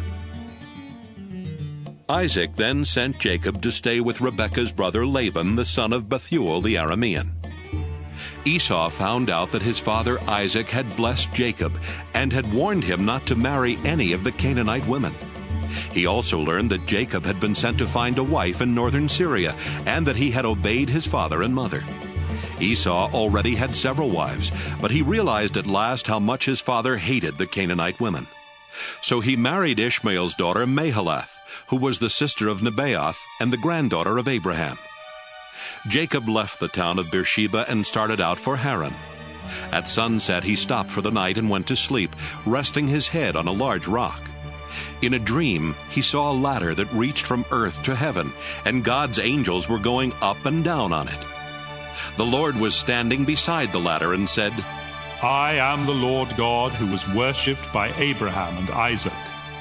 I will give to you and your family the land on which you are now sleeping. Your descendants will spread over the earth in all directions and will become as numerous as the specks of dust. Your family will be a blessing to all people. Wherever you go, I will watch over you. Then later I will bring you back to this land. I won't leave you. I will do all I have promised." Jacob woke up suddenly and thought, "The Lord is in this place, and I didn't even know it." Then Jacob became frightened and said, "This is a fearsome place. It must be the house of God and the ladder to heaven." When Jacob got up early the next morning, he took the rock that he had used for a pillow and stood it up for a place of worship. Then he poured olive oil on the rock to dedicate it to God, and he named the place Bethel. Before that it had been named Luz. Jacob solemnly promised God, "If you go with me and watch over me as I travel, and if you give me food and clothes and bring me safely home again, you will be my God. This rock will be your house, and I will give back to you 1/10 of everything you give me." Genesis 29. As Jacob continued on his way to the east, he looked out in a field and saw a well where shepherds took their sheep for water. 3 flocks of sheep were lying around the well, which was covered with a large rock. Shepherds would roll the rock away when all their sheep had gathered there. Then, after the sheep had been watered, the shepherds would roll the rock back over the mouth of the well. Jacob asked the shepherds, "Where are you from?" "We're from Haran." They answered. Then he asked, "Do you know Nahor's grandson, Laban?" "Yes, we do." They replied. "How is he?" Jacob asked. "He's fine." They answered. "And here comes his daughter Rachel with the sheep." Jacob told them, "Look, the sun is still high up in the sky, and it's too early to bring in the rest of the flocks. Water your sheep and take them back to the pasture." But they replied, "We can't do that until they all get here and the rock has been rolled away from the well." While Jacob was still talking with the men, his cousin Rachel came up with her father's sheep. When Jacob saw her and his uncle's sheep, he rolled the rock away and watered the sheep. He then kissed Rachel and started crying because he was so happy. He told her that he was the son of her aunt Rebekah, and she ran and told her father about him. As soon as Laban heard the news, he ran out to meet Jacob. He hugged and kissed him and brought him to his home, where Jacob told him everything that had happened. Laban said, "You are my nephew, and you are like one of my own family." After Jacob had been there for a month, Laban said to him, "You shouldn't have to work without pay, just because you are a relative of mine. What do you want me to give you?" Laban had 2 daughters. Leah was older than Rachel, but her eyes didn't sparkle, while Rachel was beautiful and had a good figure. Since Jacob was in love with Rachel, he answered, "If you will let me marry Rachel, I'll work 7 years for you." Laban replied, "It's better for me to let you marry Rachel than for someone else to have her. So stay and work for me." Jacob worked 7 years for Laban, but the time seemed like only a few days because he loved Rachel so much. Jacob said to Laban, "The time is up, and I want to marry Rachel now." So Laban gave a big feast and invited all their neighbors. But that evening, he brought Leah to Jacob, who married her and spent the night with her. Laban also gave Zilpah to Leah as her servant woman.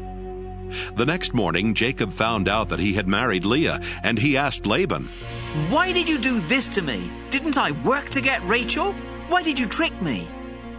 Laban replied, "In our country, the older daughter must get married first. After you spend this week with Leah, you may also marry Rachel. But you will have to work for me another 7 years." At the end of the week of celebration, Laban let Jacob marry Rachel, and he gave her his servant woman Bilhah. Jacob loved Rachel more than he did Leah, but he had to work another 7 years for Laban. The Lord knew that Jacob loved Rachel more than he did Leah, and so he gave children to Leah, but not to Rachel.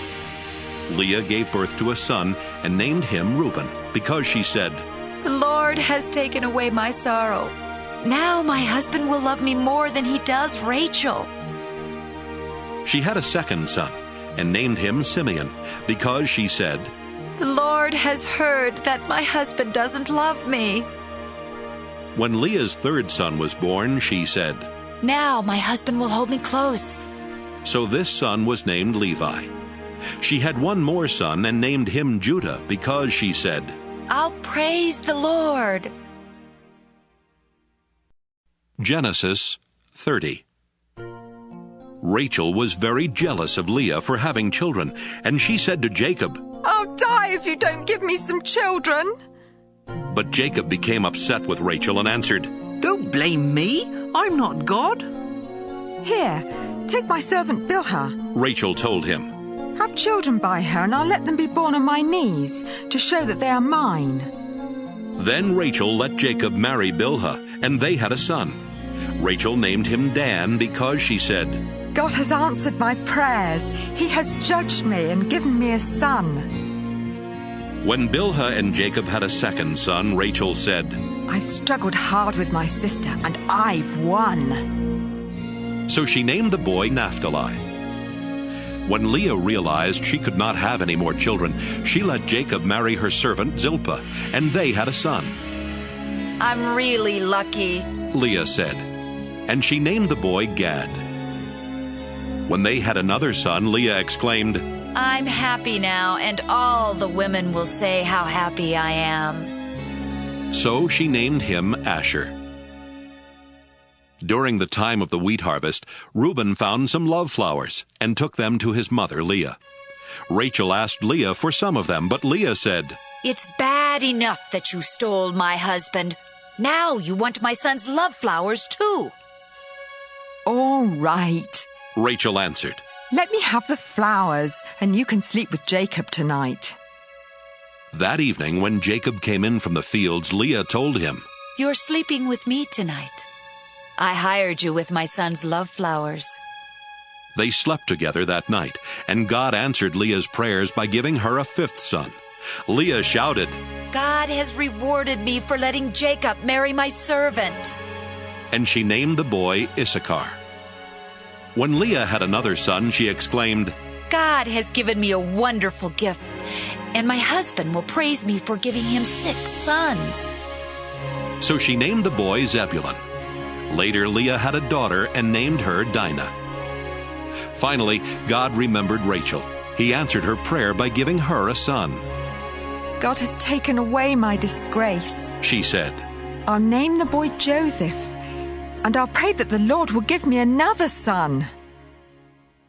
After Joseph was born, Jacob said to Laban, "Release me from our agreement and let me return to my own country. You know how hard I've worked for you, so let me take my wives and children and leave."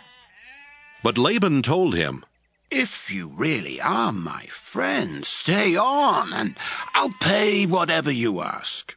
I'm sure the Lord has blessed me because of you." Jacob answered, "You've seen how hard I've worked for you, and you know how your flocks and herds have grown under my care. You didn't have much before I came, but the Lord has blessed everything I have ever done for you. Now it's time for me to start looking out for my own family." "How much do you want me to pay you?" Laban asked. Then Jacob told him, "I don't want you to pay me anything. Just do one thing, and I'll take care of your sheep and goats. Let me go through your flocks and herds and take the sheep and goats that are either spotted or speckled, and the black lambs. That's all you need to give me. In the future, you can easily find out if I've been honest. Just look and see if my animals are either spotted or speckled, or if the lambs are black. If they aren't, they've been stolen from you." "I agree to that," was Laban's response. Before the end of the day, Laban had separated his spotted and speckled animals and the black lambs from the others, and had put his sons in charge of them. Then Laban made Jacob keep the rest of the sheep and goats at a distance of 3 days' journey. Jacob cut branches from some poplar trees and from some almond and evergreen trees. He peeled off part of the bark and made the branches look spotted and speckled. Then he put the branches where the sheep and goats would see them while they were drinking from the water trough. The goats mated there in front of the branches, and their young were spotted and speckled. Some of the sheep that Jacob was keeping for Laban were already spotted. And when the others were ready to mate, he made sure that they faced in the direction of the spotted and black ones. In this way, Jacob built up a flock of sheep for himself and did not put them with the other sheep. When the stronger sheep were mating near the drinking place, Jacob made sure that the spotted branches were there. But he would not put out the branches when the weaker animals were mating. So Jacob got all of the healthy animals, and Laban got what was left. Jacob soon became rich and successful. He owned many sheep, goats, camels, and donkeys, as well as a lot of slaves. Genesis 31. Jacob heard that Laban's sons were complaining. Jacob is now a rich man, and he got everything he owns from our father. Jacob also noticed that Laban was not as friendly as he had been before. One day the Lord said, Jacob, go back to your relatives in the land of your ancestors, and I will bless you. Jacob sent for Rachel and Leah to meet him in the field where he kept his sheep, and he told them, Your father isn't as friendly with me as he used to be, but the God my ancestors worshipped has been on my side. You know that I have worked hard for your father, and that he keeps cheating me by changing my wages time after time. But God has protected me. When your father said the speckled sheep would be my wages, all of them were speckled. And when he said the spotted ones would be mine, all of them were spotted. That's how God has taken sheep and goats from your father and given them to me. Once, when the flocks were mating, I dreamt that all the rams were either spotted or speckled. Then God's angel called me by name. I answered, and he said, Notice that all the rams are either spotted or speckled. I know everything Laban is doing to you, and I am the God you worshipped at Bethel when you poured olive oil on a rock and made a promise to me. Leave here right away and return to the land where you were born. Rachel and Leah said to Jacob, There's nothing left for us to inherit from our father. He treats us like foreigners, and has even cheated us out of the bride price that should have been ours. Now do whatever God tells you to do. Even the property God took from our father and gave to you really belongs to us and our children. Then Jacob, his wives, and his children got on camels and left for the home of his father Isaac in Canaan. Jacob took all of the flocks, herds, and other property that he had gotten in northern Syria. Before Rachel left, she stole the household idols while Laban was out shearing his sheep. Jacob tricked Laban the Aramean by not saying that he intended to leave. When Jacob crossed the Euphrates River and headed for the hill country of Gilead, he took with him everything he owned. 3 days later, Laban found out that Jacob had gone. So he took some of his relatives along and chased after Jacob for 7 days before catching up with him in the hill country of Gilead. But God appeared to Laban in a dream that night and warned, Don't say a word to Jacob. Don't make a threat or a promise. Jacob had set up camp in the hill country of Gilead when Laban and his relatives came and set up camp in another part of the hill country. Laban went to Jacob and said, Look, what have you done? You've tricked me and run off with my daughters like a kidnapper. Why did you sneak away without telling me? I would have given you a going-away party with singing and with music on tambourines and harps. You didn't even give me a chance to kiss my own grandchildren and daughters goodbye.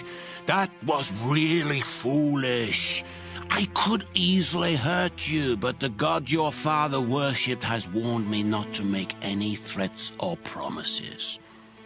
I can understand why you were eager to return to your father, but why did you have to steal my idols? Jacob answered, I left secretly because I was afraid you would take your daughters from me by force. If you find that any one of us has taken your idols, I'll have that person killed. Let your relatives be witnesses. Show me what belongs to you and you can take it back. Jacob did not realize that Rachel had stolen the household idols. Laban searched the tents of Jacob, Leah, and the 2 servant women, but did not find the idols. Then he started for Rachel's tent. She had already hidden them in the cushion she used as a saddle and was sitting on it. Laban searched everywhere and did not find them. Rachel said, Father, please don't be angry with me for not getting up. I'm having my period. Laban kept on searching, but still did not find the idols. Jacob became very angry and said to Laban, "What have I done wrong? Have I committed some crime? Is that why you hunted me down? After searching through everything I have, did you find anything of yours? If so, put it here where your relatives and mine can see it. Then we can decide what to do. In all the 20 years that I've worked for you, not one of your sheep or goats has had a miscarriage, and I've never eaten even one of your rams. If a wild animal killed one of your sheep or goats, I paid for it myself. In fact, you demanded the full price, whether the animal was killed during the day or at night. I sweated every day, and I couldn't sleep at night because of the cold. I had to work 14 of these 20 long years to earn your 2 daughters, and another 6 years to buy your sheep and goats. During that time, you kept changing my wages. If the fearsome God worshipped by Abraham and my father Isaac had not been on my side, you would have sent me away without a thing. But God saw my hard work, and he knew the trouble I was in, so he helped me. Then, last night, he told you how wrong you were." Laban said to Jacob, "Leah and Rachel are my daughters, and their children belong to me. All these sheep you are taking are really mine, too. In fact, everything you have belongs to me. But there is nothing I can do to keep my daughters and their children. So I am ready to make an agreement with you, and we will pile up some large rocks here to remind us of the agreement." After Jacob had set up a large rock, he told his men to get some more rocks and pile them up next to it. Then Jacob and Laban ate a meal together beside the rocks. Laban named the pile of rocks Jegar-Sahadutha, but Jacob named it Galeed. Laban said to Jacob, "This pile of rocks will remind us of our agreement." That's why the place was named Galeed. Laban also said, "This pile of rocks means that the Lord will watch us both while we are apart from each other." So the place was also named Mizpah. Then Laban said, "If you mistreat my daughters or marry other women, I may not know about it, but remember, God is watching us. Both this pile of rocks and this large rock have been set up between us as a reminder. I must never go beyond them to attack you, and you must never go beyond them to attack me. My father Nahor, your grandfather Abraham, and their ancestors all worship the same God, and he will make sure that we each keep the agreement." Then Jacob made a promise in the name of the fearsome God his father Isaac had worshipped. Jacob killed an animal and offered it as a sacrifice there on the mountain, and he invited his men to eat with him. After the meal, they spent the night on the mountain. Early the next morning, Laban kissed his daughters and his grandchildren goodbye, then he left to go back home. Genesis 32. As Jacob was on his way back home, some of God's angels came and met him. When Jacob saw them, he said, "This is God's camp." So he named the place Mahanaim. Jacob sent messengers on ahead to Esau, who lived in the land of Seir, also known as Edom. Jacob told them to say to Esau, "Master, I am your servant. I have lived with Laban all this time, and now I own cattle, donkeys, and sheep, as well as many slaves. Master, I am sending these messengers in the hope that you will be kind to me." When the messengers returned, they told Jacob, "We went to your brother Esau, and now he's heading this way with 400 men.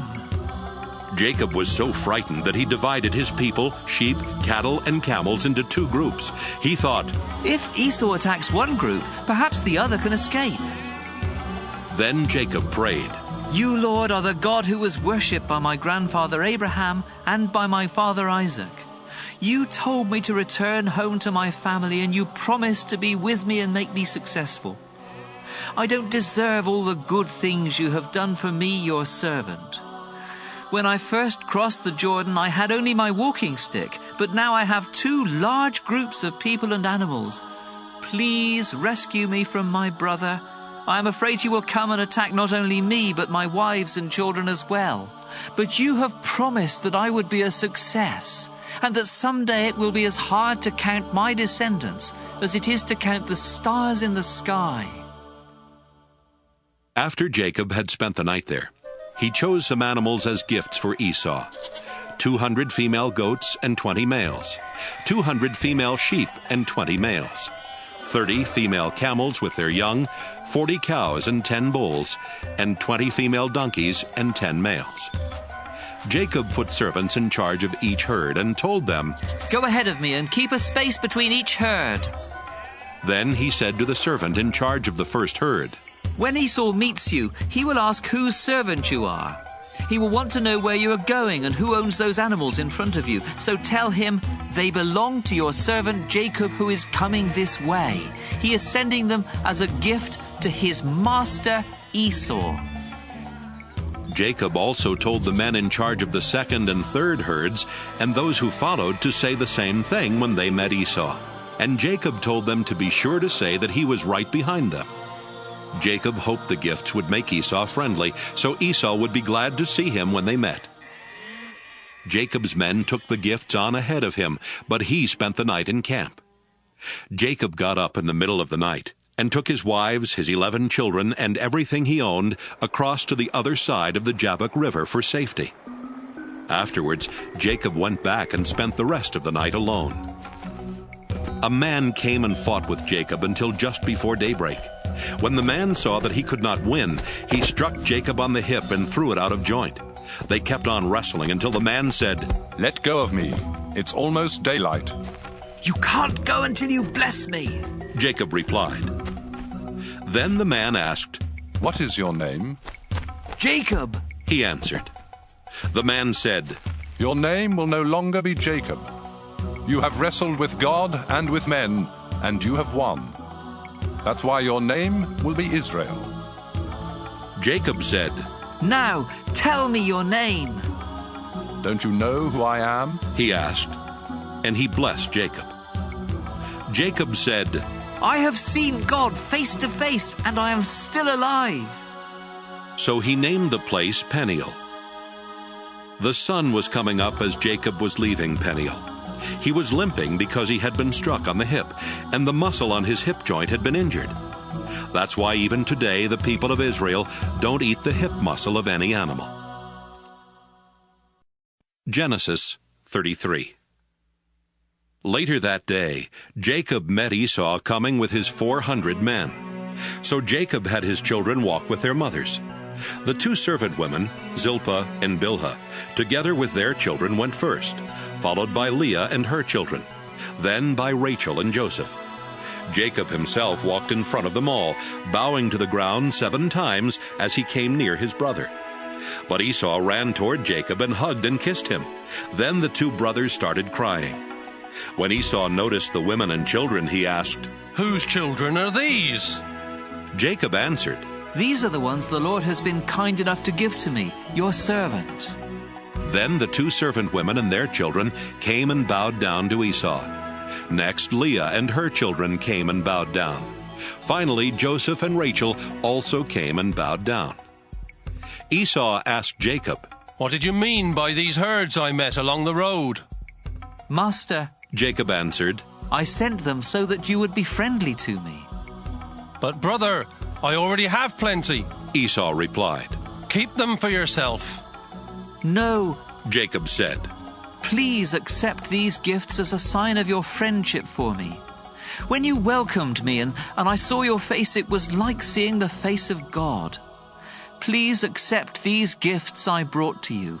God has been good to me, and I have everything I need." Jacob kept insisting until Esau accepted the gifts. "Let's get ready to travel," Esau said. "I'll go along with you." But Jacob answered, "Master, you know traveling is hard on children, and I have to look after the sheep and goats that are nursing their young. If my animals travel too much in one day, they will all die.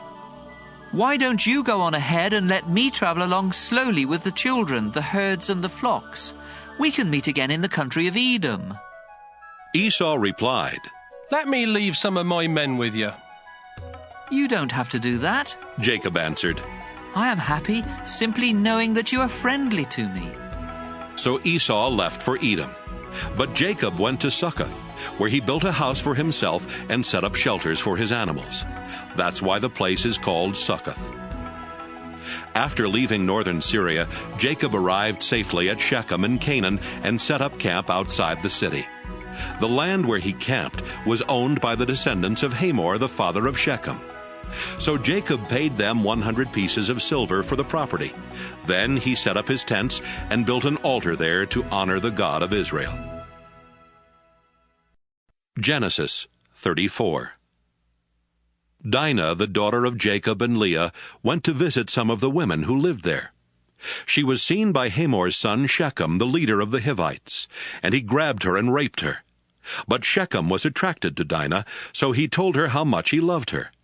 He even asked his father to get her for his wife. Meanwhile, Jacob heard what had happened. But his sons were out in the fields with the cattle, so he did not do anything at the time. Hamor arrived at Jacob's home just as Jacob's sons were coming in from work. When they learned that their sister had been raped, they became furiously angry. Nothing is more disgraceful than rape, and it should not be tolerated in Israel. Hamor said to Jacob and his sons, "My son Shechem really loves Dinah. Please, let him marry her. Why don't you start letting your families marry into our families, and ours marry into yours? You can share this land with us. Move freely about until you find the property you want. Then buy it and settle down here." Shechem added, "Do this favor for me, and I'll give whatever you want. Ask anything, no matter how expensive. I'll do anything. Just let me marry Dinah." Jacob's sons wanted to get even with Shechem and his father because of what had happened to their sister. So they tricked them by saying, "You're not circumcised. It would be a disgrace for us to let you marry Dinah now. But we will let you marry her if you and the other men in your tribe get circumcised. Then your families can marry into ours, and ours can marry into yours, and we can live together like one nation. But if you don't agree to get circumcised, we'll take Dinah and leave this place." Hamor and Shechem liked what was said. Shechem was the most respected person in his family, and he was so in love with Dinah that he hurried off to get everything done. The two men met with the other leaders of their city and told them, "These people really are friendly. Why not let them move freely about until they find the property they want? There's enough land here for them and for us. Then our families can marry into theirs, and theirs can marry into ours." We have to do only one thing before they'll agree to stay here and become one nation with us. Our men will have to be circumcised like their men. Just think, we'll get their property as well as their flocks and herds. All we have to do is to agree, and they'll live here with us. Every grown man followed this advice and got circumcised. 3 days later, the men who had been circumcised were still weak from pain. So Simeon and Levi, 2 of Dinah's brothers, attacked with their swords and killed every man in town, including Hamor and Shechem. Then they took Dinah and left. Jacob's other sons came and took everything they wanted. All this was done because of the horrible thing that had happened to their sister. They took sheep, goats, donkeys, and everything else that was in the town or the fields. After taking everything of value from the houses, they dragged away the wives and children of their victims. Jacob said to Simeon and Levi, "Look what you've done. Now I'm in real trouble with the Canaanites and Perizzites who live around here. There aren't many of us, and if they attack, they'll kill everyone in my household." They answered, "Was it right to let our own sister be treated that way?" Genesis 35. God told Jacob, "Return to Bethel, where I appeared to you when you were running from your brother Esau. Make your home there and build an altar for me." Jacob said to his family and to everyone else who was traveling with him, Get rid of your foreign gods. Then make yourselves acceptable to worship God and put on clean clothes. Afterwards, we'll go to Bethel. I will build an altar there for God who answered my prayers when I was in trouble and who has always been at my side." So everyone gave Jacob their idols and their earrings, and he buried them under the oak tree near Shechem. While Jacob and his family were traveling through Canaan, God terrified the people in the town so much that no one dared bother them. Finally, they reached Bethel, also known as Luz. Jacob built an altar there and called it God of Bethel, because that was the place where God had appeared to him when he was running from Esau. While they were there, Rebekah's personal servant Deborah died. They buried her under an oak tree and called it Weeping Oak. After Jacob came back to the land of Canaan, God appeared to him again. This time he gave Jacob a new name and blessed him by saying, "I am God all-powerful, and from now on your name will be Israel instead of Jacob. You will have many children. Your descendants will become nations, and some of the men in your family will even be kings. I will give you the land that I promised Abraham and Isaac, and it will belong to your family forever."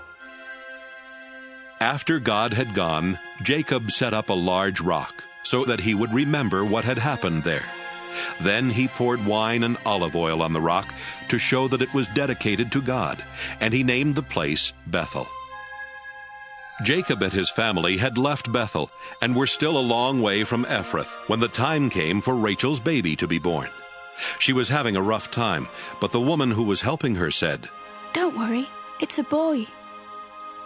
Rachel was at the point of death, and right before dying she said, "I'll name him Benoni." But Jacob called him Benjamin. Rachel was buried beside the road to Ephrath, which is also called Bethlehem.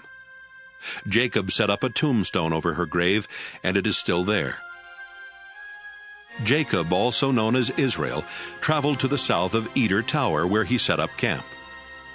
During their time there, Jacob's oldest son Reuben slept with Bilhah, who was one of Jacob's other wives, and Jacob found out about it. Jacob had 12 sons while living in northern Syria. His firstborn Reuben was the son of Leah, who later gave birth to Simeon, Levi, Judah, Issachar, and Zebulun. Leah's servant Zilpah had 2 sons, Gad and Asher. Jacob and his wife Rachel had Joseph and Benjamin. Rachel's servant woman Bilhah had 2 more sons, Dan and Naphtali.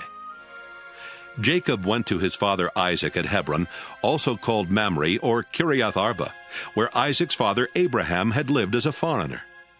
Isaac died at the ripe old age of 180.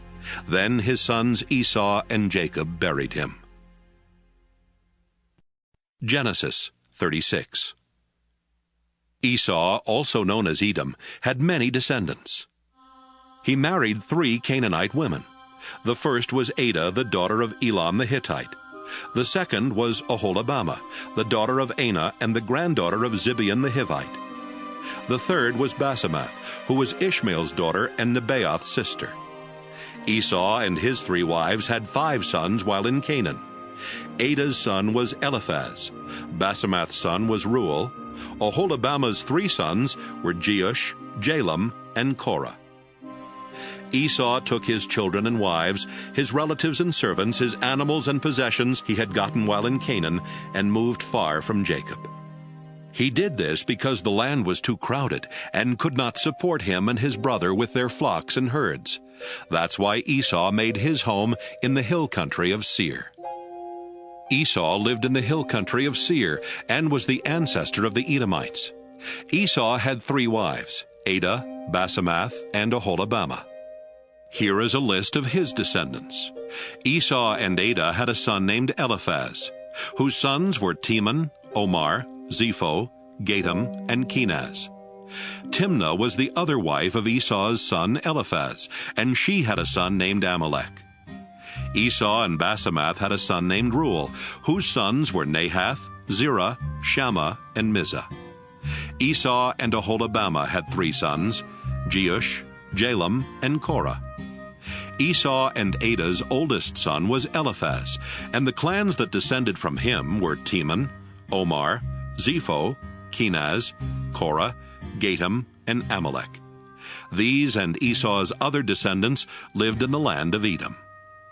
The clans that descended from Esau and Basemath's son Reuel were Nahath, Zerah, Shammah, and Mizah. The clans that descended from Esau and Aholibamah, the daughter of Anah, were Jeush, Jalam, and Korah. All of these clans descended from Esau, who was known as Edom. Seir was from the Horite tribe that lived in Edom before the time of Esau.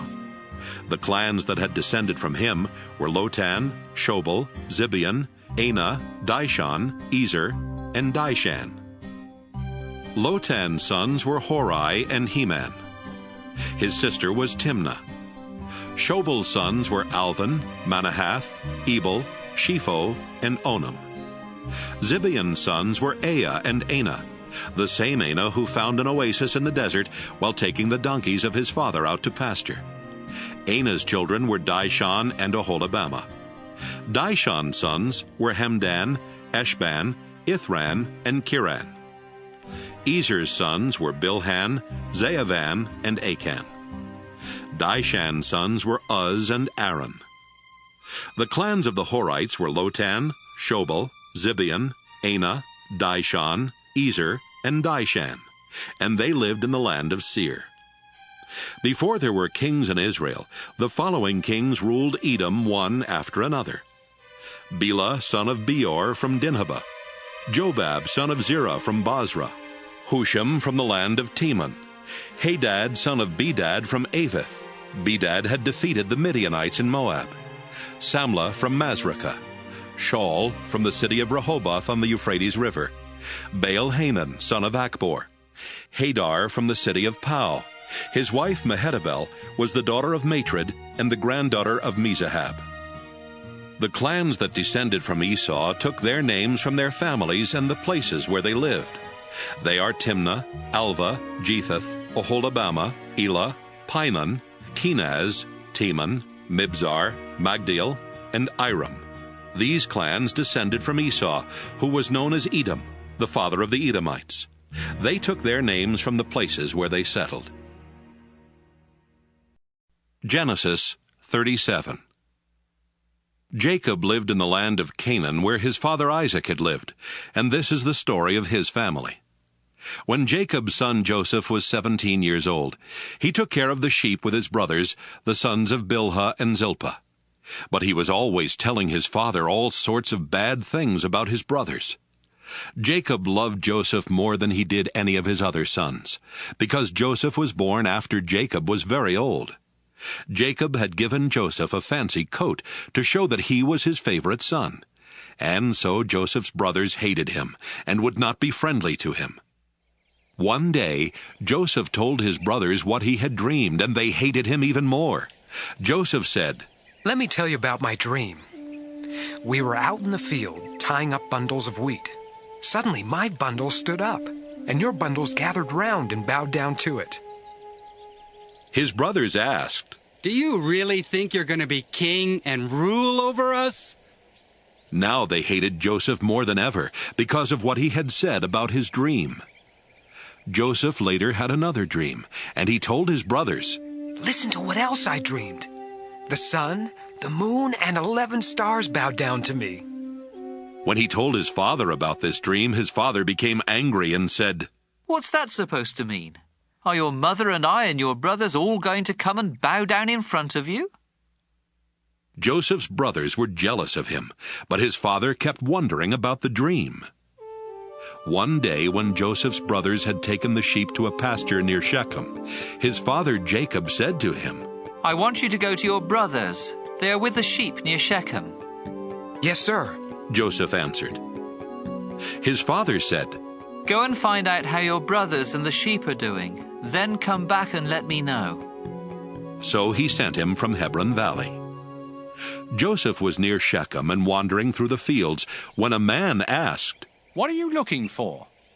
Joseph answered, "I'm looking for my brothers who are watching the sheep. Can you tell me where they are?" "They're not here anymore," the man replied. I overheard them say they were going to Dothan. Joseph left and found his brothers in Dothan. But before he got there, they saw him coming and made plans to kill him. They said to one another, "Look, here comes the hero of those dreams. Let's kill him and throw him into a pit and say that some wild animal ate him. Then we'll see what happens to those dreams." Reuben heard this and tried to protect Joseph from them. "Let's not kill him," he said. "Don't murder him or even harm him. Just throw him into a dry well out here in the desert." Reuben planned to rescue Joseph later and take him back to his father. When Joseph came to his brothers, they pulled off his fancy coat and threw him into a dry well. As Joseph's brothers sat down to eat, they looked up and saw a caravan of Ishmaelites coming from Gilead. Their camels were loaded with all kinds of spices that they were taking to Egypt. So Judah said, "What will we gain if we kill our brother and hide his body? Let's sell him to the Ishmaelites and not harm him. After all, he is our brother." And the others agreed. When the Midianite merchants came by, Joseph's brothers took him out of the well, and for 20 pieces of silver they sold him to the Ishmaelites, who took him to Egypt. When Reuben returned to the well and did not find Joseph there, he tore his clothes in sorrow. Then he went back to his brothers and said, "The boy is gone! What am I going to do?"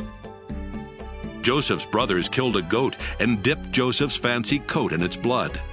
After this, they took the coat to their father and said, "We found this. Look at it carefully and see if it belongs to your son." Jacob knew it was Joseph's coat and said, "It's my son's coat. Joseph has been torn to pieces and eaten by some wild animal." Jacob mourned for Joseph a long time, and to show his sorrow, he tore his clothes and wore sackcloth. All of Jacob's children came to comfort him, but he refused to be comforted. "No," he said, "I will go to my grave mourning for my son." So Jacob kept on grieving. Meanwhile, the Midianites had sold Joseph in Egypt to a man named Potiphar, who was the king's official in charge of the palace guard.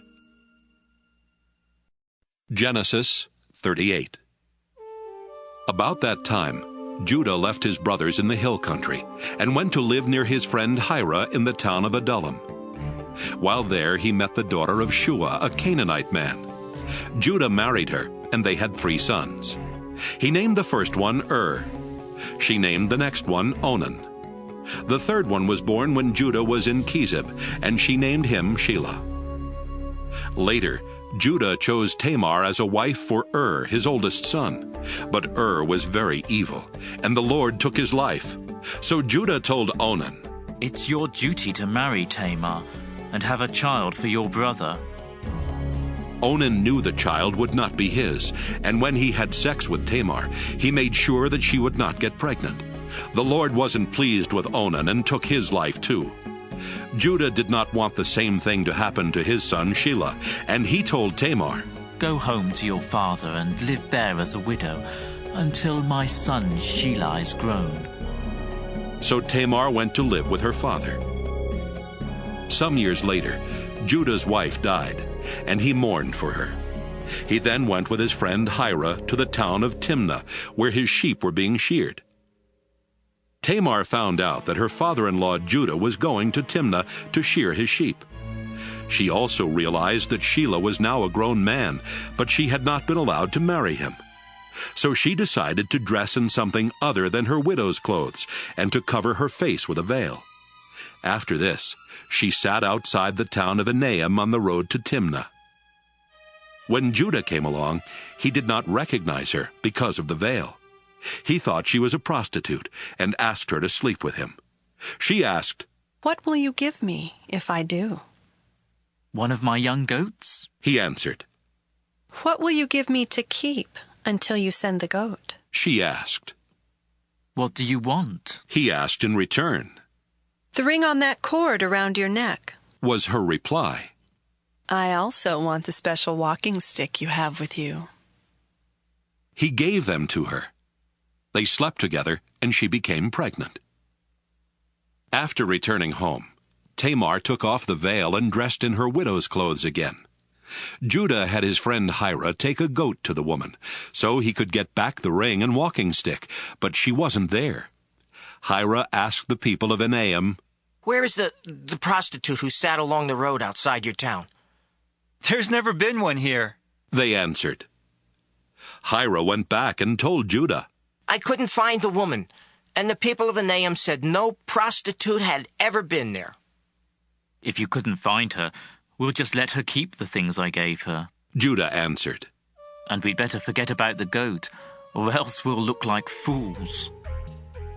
About 3 months later, someone told Judah, "Your daughter-in-law Tamar has behaved like a prostitute, and now she's pregnant." "Drag her out of town and burn her to death," Judah shouted. As Tamar was being dragged off, she sent someone to tell her father-in-law, "The man who gave me this ring, this cord, and this walking stick is the one who got me pregnant." "Those are mine," Judah admitted. "She's a better person than I am, because I broke my promise to let her marry my son Shelah." After this, Judah never slept with her again. Tamar later gave birth to twins, but before either of them was born, one of them stuck a hand out of her womb.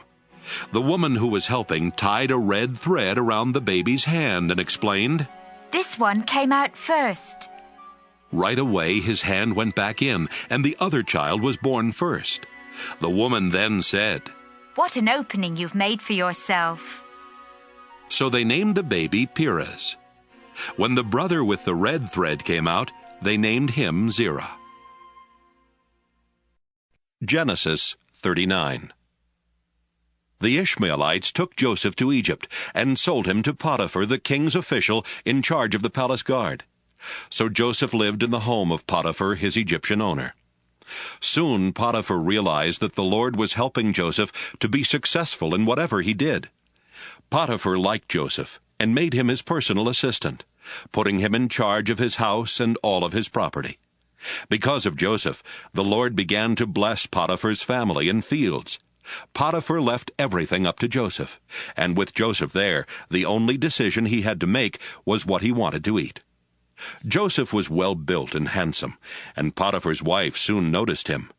She asked him to make love to her, but he refused and said, "My master isn't worried about anything in his house because he has placed me in charge of everything he owns. No one in my master's house is more important than I am. The only thing he hasn't given me is you, and that's because you are his wife. I won't sin against God by doing such a terrible thing as this." She kept begging Joseph day after day, but he refused to do what she wanted or even to go near her.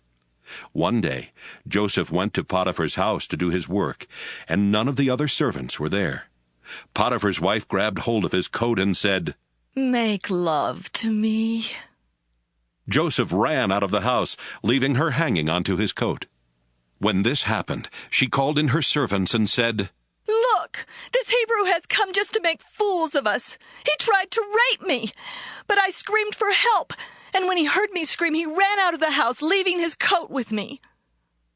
Potiphar's wife kept Joseph's coat until her husband came home. Then she said, "That Hebrew slave of yours tried to rape me, but when I screamed for help, he left his coat and ran out of the house." Potiphar became very angry and threw Joseph in the same prison where the king's prisoners were kept. While Joseph was in prison, the Lord helped him and was good to him. He even made the jailer like Joseph so much that he put him in charge of the other prisoners and of everything that was done in the jail.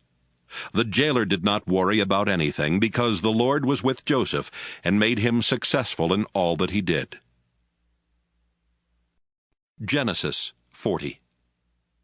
While Joseph was in prison, both the king's personal servant and his chief cook made the king angry, so he had them thrown into the same prison with Joseph. They spent a long time in prison, and Potiphar, the official in charge of the palace guard, made Joseph their servant. One night, each of the two men had a dream, but their dreams had different meanings. The next morning, when Joseph went to see the men, he could tell they were upset, and he asked, "Why are you so worried today?" "We each had a dream last night," They answered, "And there's no one to tell us what they mean." Joseph replied, "Doesn't God know the meaning of dreams? Now, tell me what you dreamed." The king's personal servant told Joseph, "In my dream, I saw a vine with 3 branches. As soon as it budded, it blossomed, and its grapes became ripe. I held the king's cup and squeezed the grapes into it. Then I gave the cup to the king." Joseph said, "This is the meaning of your dream. The 3 branches stand for 3 days, and in 3 days the king will pardon you. He will make you his personal servant again, and you will serve him his wine just as you used to do. But when these good things happen, please don't forget to tell the king about me so I can get out of this place. I was kidnapped from the land of the Hebrews, and here in Egypt I haven't done anything to deserve being thrown in jail." When the chief cook saw that Joseph had given a good meaning to the dream, he told Joseph, "I also had a dream. In it, I was carrying 3 bread baskets stacked on top of my head. The top basket was full of all kinds of baked things for the king, but birds were eating them." Joseph said, "This is the meaning of your dream. The 3 baskets are 3 days, and in 3 days the king will cut off your head. He will hang your body on a pole, and birds will come and peck at it." 3 days later, while the king was celebrating his birthday with a dinner for his officials, he sent for his personal servant and the chief cook. He put the personal servant back in his old job and had the cook put to death. Everything happened just as Joseph had said it would, but the king's personal servant completely forgot about Joseph. Genesis 41. 2 years later, the king of Egypt dreamed he was standing beside the Nile River. Suddenly, 7 fat, healthy cows came up from the river and started eating grass along the bank. Then 7 ugly, skinny cows came up out of the river and ate the fat, healthy cows. When this happened, the king woke up. The king went back to sleep and had another dream. This time, 7 full heads of grain were growing on a single stalk. Later, 7 other heads of grain appeared, but they were thin and scorched by the east wind. The thin heads of grain swallowed the 7 full heads. Again the king woke up, and it had only been a dream. The next morning the king was upset, so he called in his magicians and wise men and told them what he had dreamed. None of them could tell him what the dreams meant. The king's personal servant said, "Now I remember what I was supposed to do. When you were angry with me and your chief cook, you threw us both in jail in the house of the captain of the guard. One night we both had dreams, and each dream had a different meaning. A young Hebrew, who was a servant of the captain of the guard, was there with us at the time. When we told him our dreams, he explained what each of them meant, and everything happened just as he said it would. I got my job back, and the cook was put to death." The king sent for Joseph, who was quickly brought out of jail. He shaved, changed his clothes, and went to the king. The king said to him, "I had a dream, yet no one can explain what it means.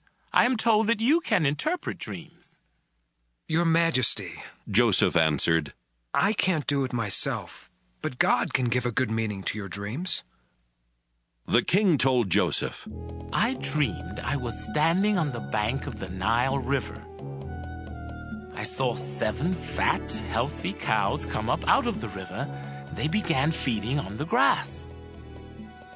Next, 7 skinny, bony cows came up out of the river. I have never seen such terrible-looking cows anywhere in Egypt.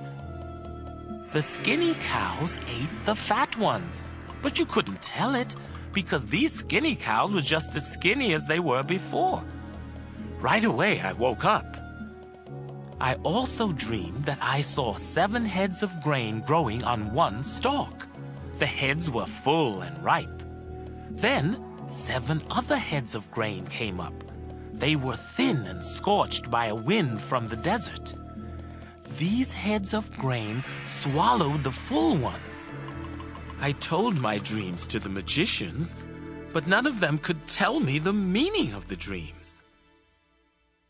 Joseph replied, Your Majesty, both of your dreams mean the same thing, and in them God has shown what he is going to do. The 7 good cows stand for 7 years, and so do the 7 good heads of grain.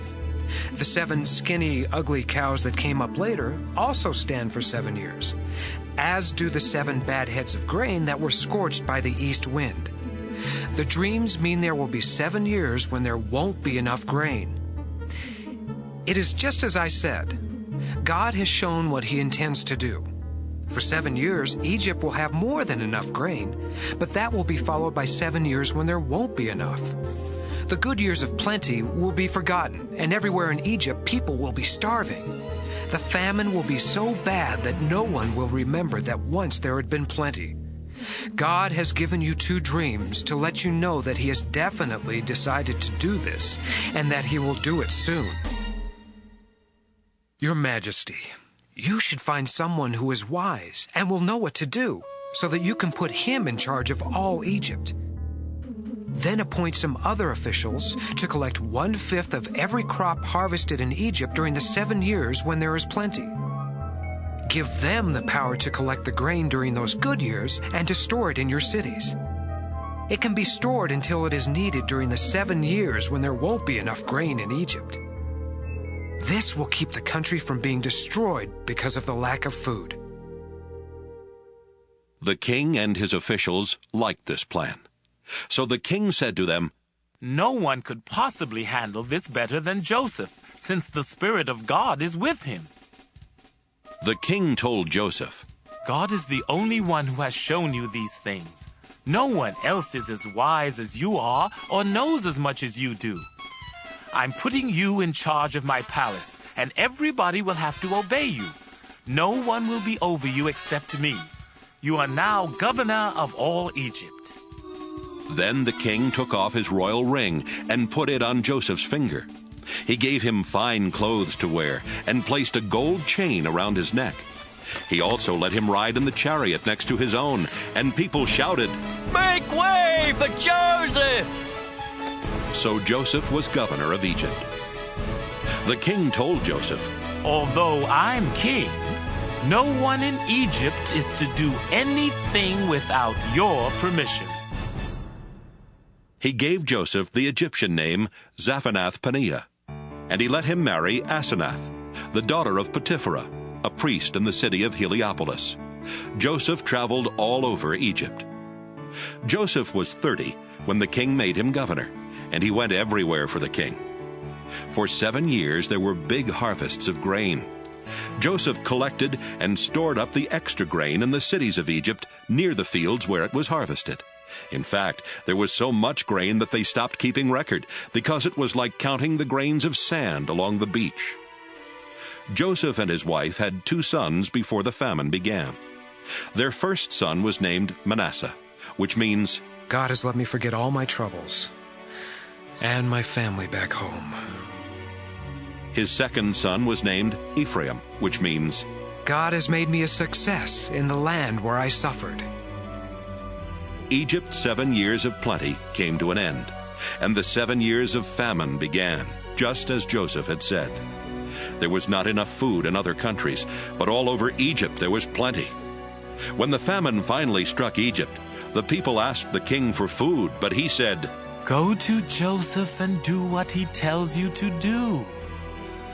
The famine became bad everywhere in Egypt, so Joseph opened the storehouses and sold the grain to the Egyptians. People from all over the world came to Egypt because the famine was severe in their countries. Genesis 42. When Jacob found out there was grain in Egypt, he said to his sons, Why are you just sitting here, staring at one another? I have heard there is grain in Egypt. Now go down and buy some so we won't starve to death. 10 of Joseph's brothers went to Egypt to buy grain. But Jacob did not send Joseph's younger brother Benjamin with them. He was afraid that something might happen to him. So Jacob's sons joined others from Canaan who were going to Egypt because of the terrible famine. Since Joseph was governor of Egypt and in charge of selling grain, his brothers came to him and bowed with their faces to the ground. They did not recognize Joseph, but right away he knew who they were, though he pretended not to know. Instead, he spoke harshly and asked, "Where do you come from?" "From the land of Canaan," they answered. "We've come here to buy grain." Joseph remembered what he had dreamed about them and said, "You're spies! You've come here to find out where our country is weak." "No, sir," they replied. "We're your servants, and we have only come to buy grain. We're honest men, and we come from the same family. We're not spies." "That isn't so," Joseph insisted. "You've come here to find out where our country is weak." But they explained, "Sir, we come from a family of 12 brothers. The youngest is still with our father in Canaan, and one of our brothers is dead."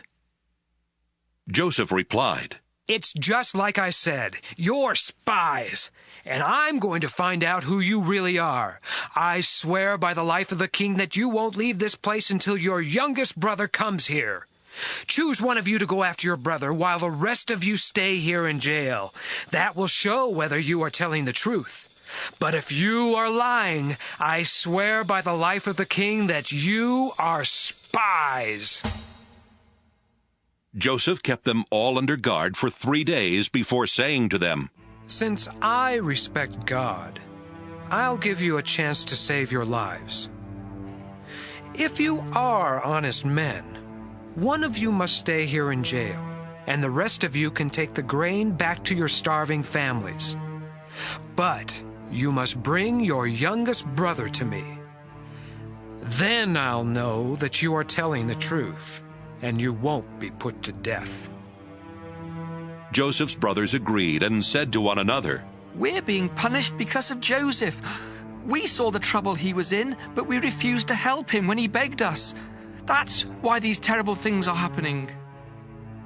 Reuben spoke up. "Didn't I tell you not to harm the boy? But you wouldn't listen. And now we have to pay the price for killing him." They did not know that Joseph could understand them, since he was speaking through an interpreter. Joseph turned away from them and cried, but soon he turned back and spoke to them again. Then he had Simeon tied up and taken away while they watched. Joseph gave orders for his brothers' grain sacks to be filled with grain, and for their money to be put in their sacks. He also gave orders for them to be given food for their journey home. After this was done, they each loaded the grain on their donkeys and left. When they stopped for the night, one of them opened his sack to get some grain for his donkey, and right away he saw his money bag. "Here's my money," he told his brothers. "Right here in my sack."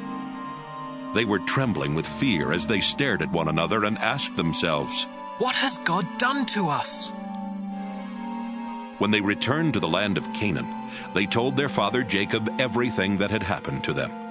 "The governor of Egypt was rude and treated us like spies. But we told him we're honest men, not spies. We come from a family of 12 brothers. The youngest is still with our father in Canaan, and the other is dead." Then the governor of Egypt told us, "I'll find out if you really are honest. Leave one of your brothers here with me while you take the grain to your starving families. But bring your youngest brother to me, so I can be certain that you are honest men and not spies. After that, I'll let your other brother go free, and you can stay here and trade." When the brothers started emptying their sacks of grain, they found their money bags in them. They were frightened, and so was their father Jacob, who said, "You have already taken my sons Joseph and Simeon from me, and now you want to take away Benjamin. Everything is against me." Reuben spoke up. "Father, if I don't bring Benjamin back, you can kill both of my sons. Trust me with him, and I will bring him back."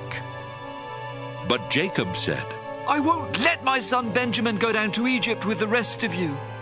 His brother is already dead, and he is the only son I have left. I am an old man, and if anything happens to him on the way, I'll die from sorrow, and all of you will be to blame." Genesis 43. The famine in Canaan got worse. until finally Jacob's family had eaten all the grain they had bought in Egypt. So Jacob said to his sons, "Go back and buy some more grain." Judah replied, "The governor strictly warned us that we would not be allowed to see him unless we brought our youngest brother with us.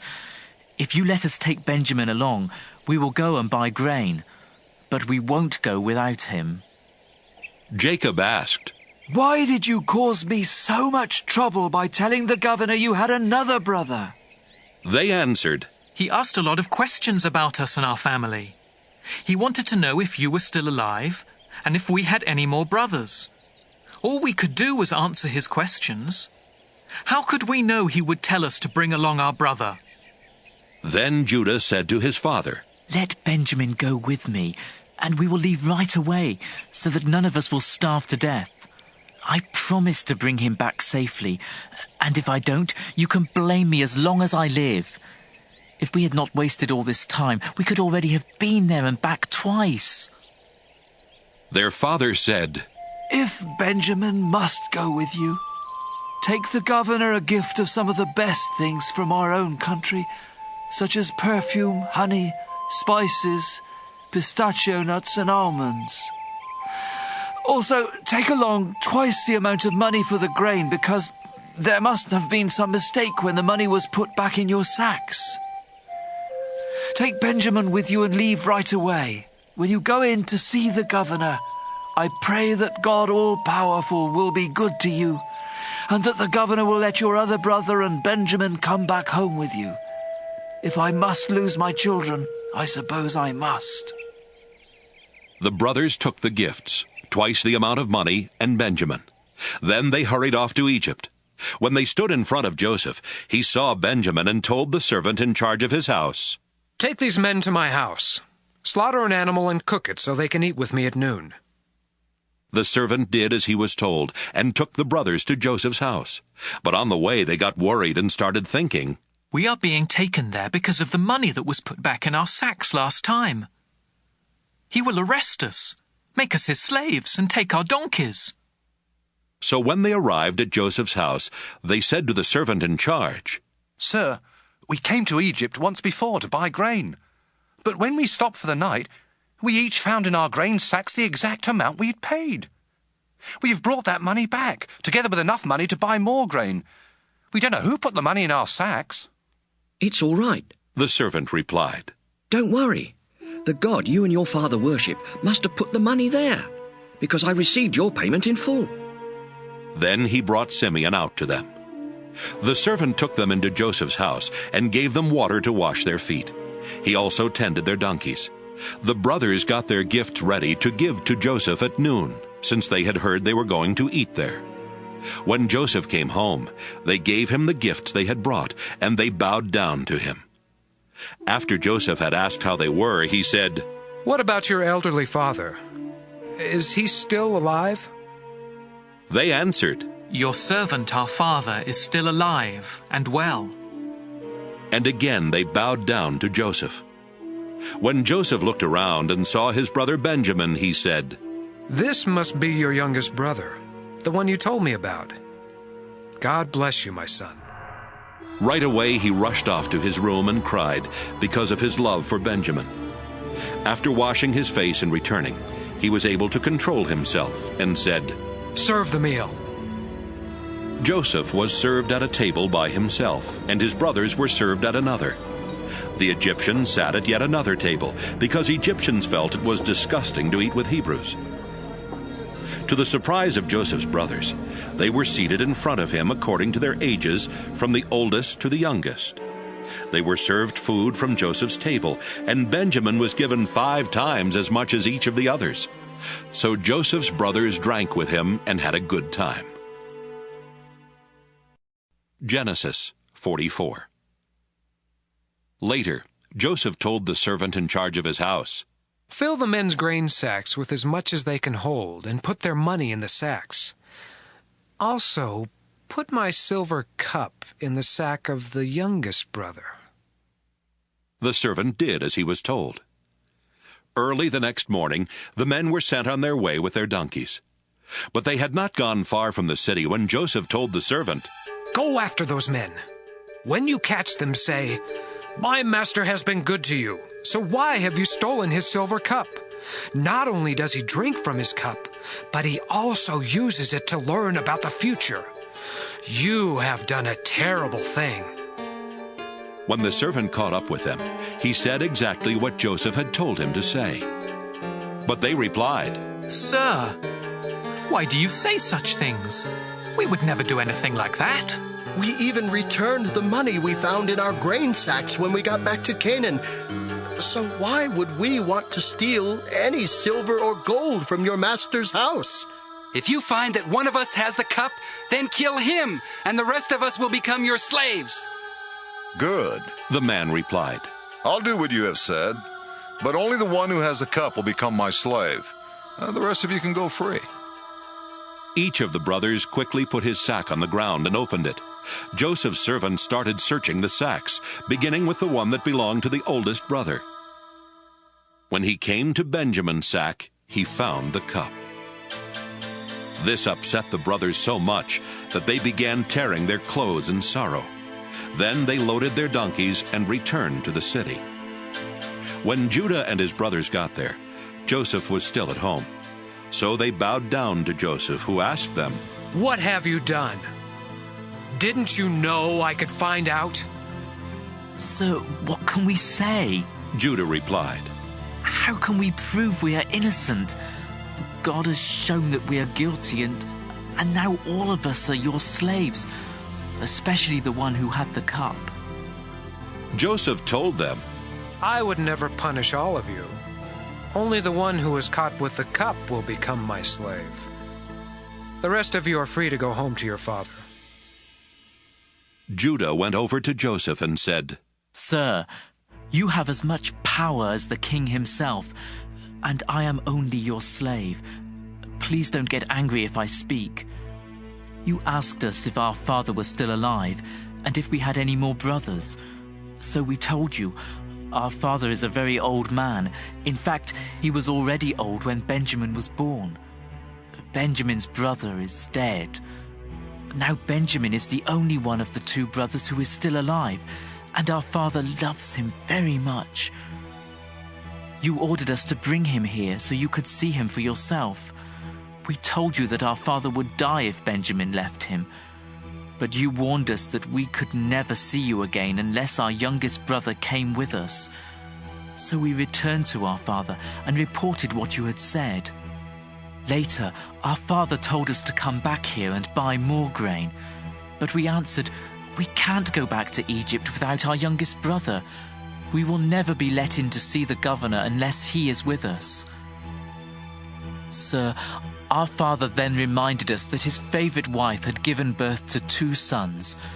One of them was already missing and had not been seen for a long time.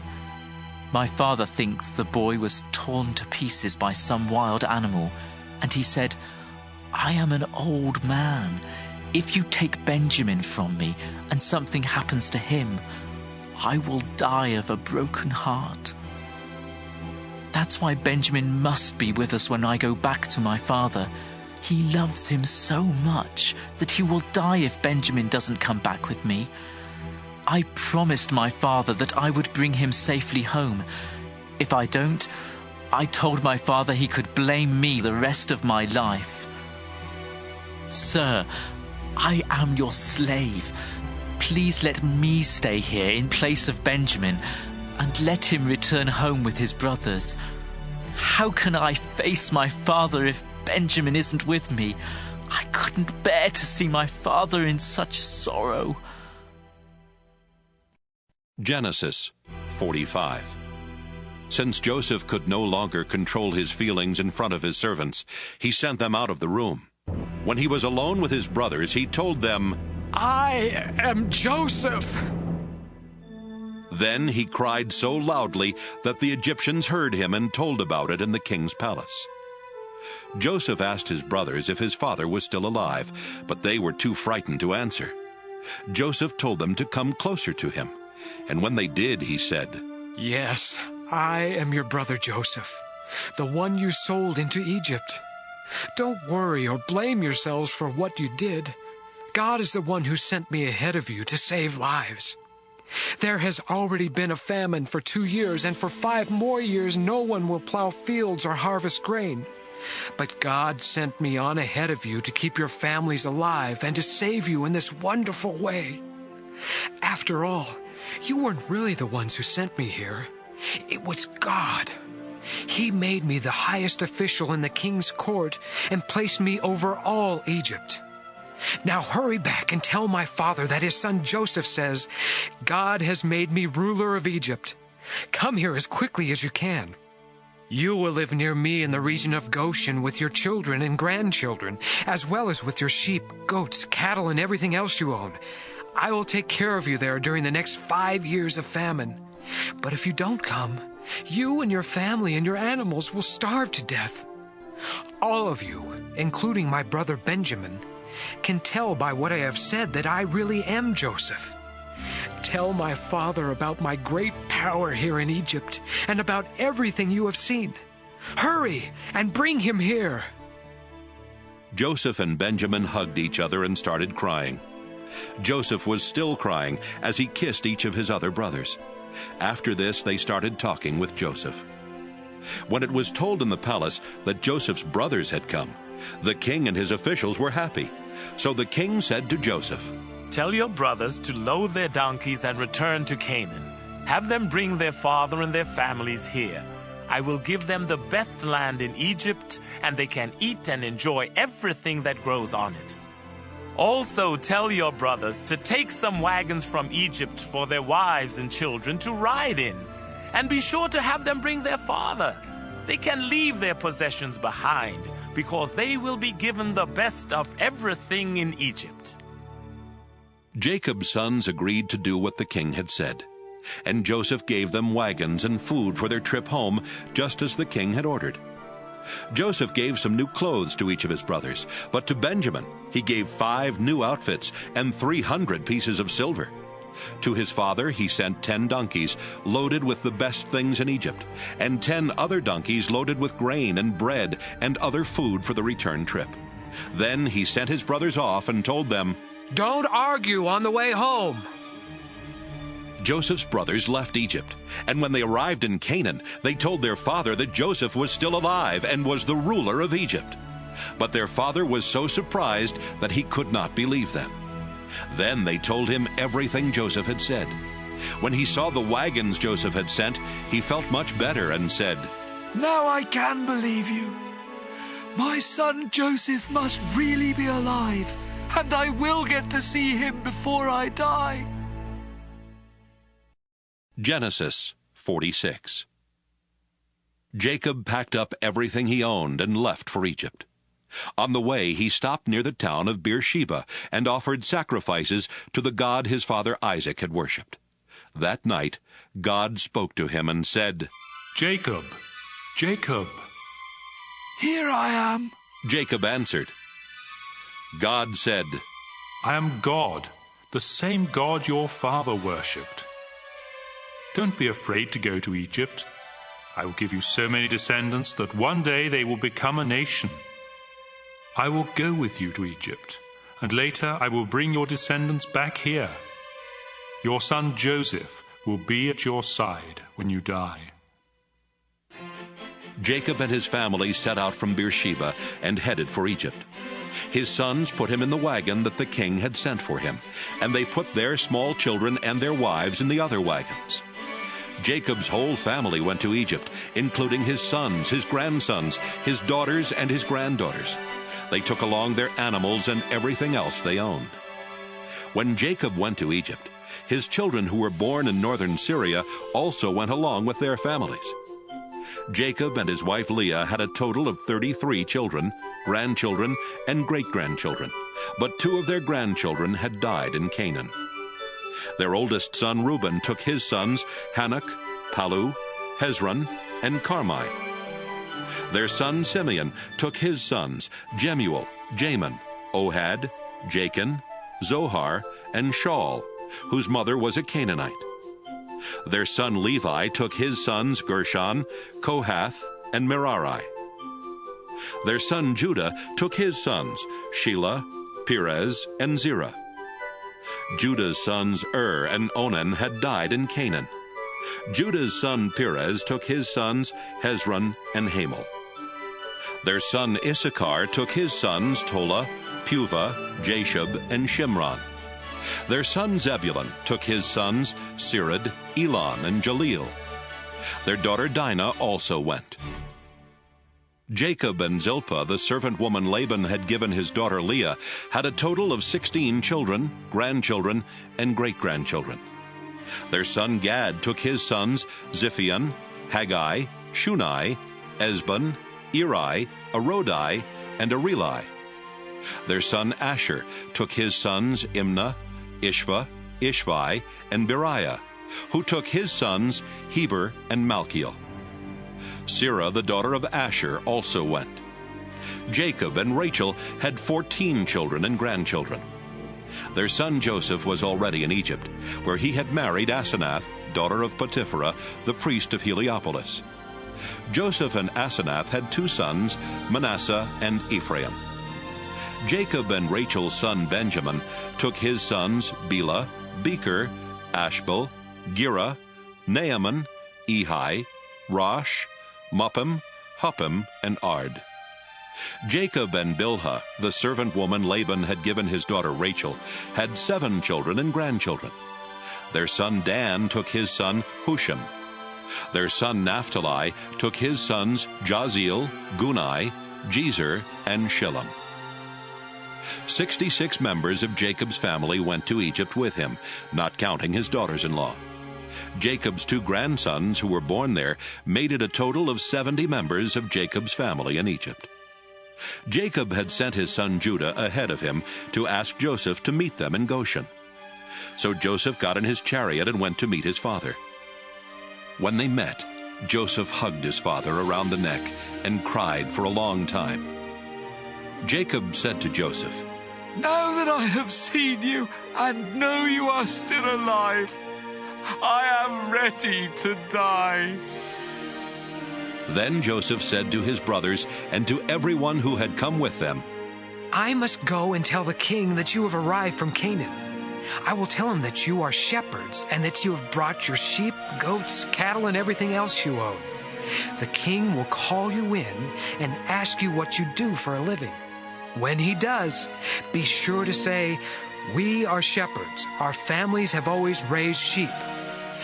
If you tell him this, he will let you settle in the region of Goshen."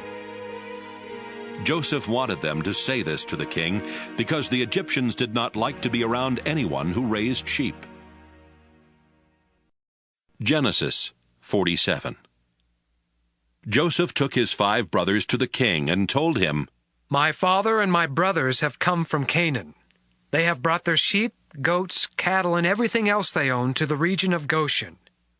Then he introduced his brothers to the king, who asked them, "What do you do for a living?" "Sir, we are shepherds," was their answer. "Our families have always raised sheep. But in our country, all the pastures are dried up, and our sheep have no grass to eat. So we, your servants, have come here. Please, let us live in the region of Goshen." The king said to Joseph, "It's good that your father and brothers have arrived. I will let them live anywhere they choose in the land of Egypt, but I suggest that they settle in Goshen, the best part of our land. I would also like for your finest shepherds to watch after my own sheep and goats." Then Joseph brought his father Jacob and introduced him to the king. Jacob gave the king his blessing, and the king asked him, "How old are you?" Jacob answered, "I have lived only 130 years, and I have had to move from place to place. My parents and my grandparents also had to move from place to place, but they lived much longer, and their life was not as hard as mine." Then Jacob gave the king his blessing once again and left. Joseph obeyed the king's orders and gave his father and brothers some of the best land in Egypt near the city of Ramesses. Joseph also provided food for their families. The famine was bad everywhere in Egypt and Canaan, and the people were suffering terribly. So Joseph sold them the grain that had been stored up, and he put the money in the king's treasury. But when everyone had run out of money, the Egyptians came to Joseph and demanded, "Give us more grain! If you don't, we'll soon be dead, because our money's all gone!" "If you don't have any money," Joseph answered, "give me your animals, and I'll let you have some grain." From then on, they brought him their horses and donkeys and their sheep and goats in exchange for grain. Within a year, Joseph had collected every animal in Egypt. Then the people came to him and said, "Sir, there's no way we can hide the truth from you. We are broke, and we don't have any more animals. We have nothing left except ourselves and our land." "Don't let us starve and our land be ruined. If you'll give us grain to eat and seed to plant, we'll sell ourselves and our land to the king. We'll become his slaves."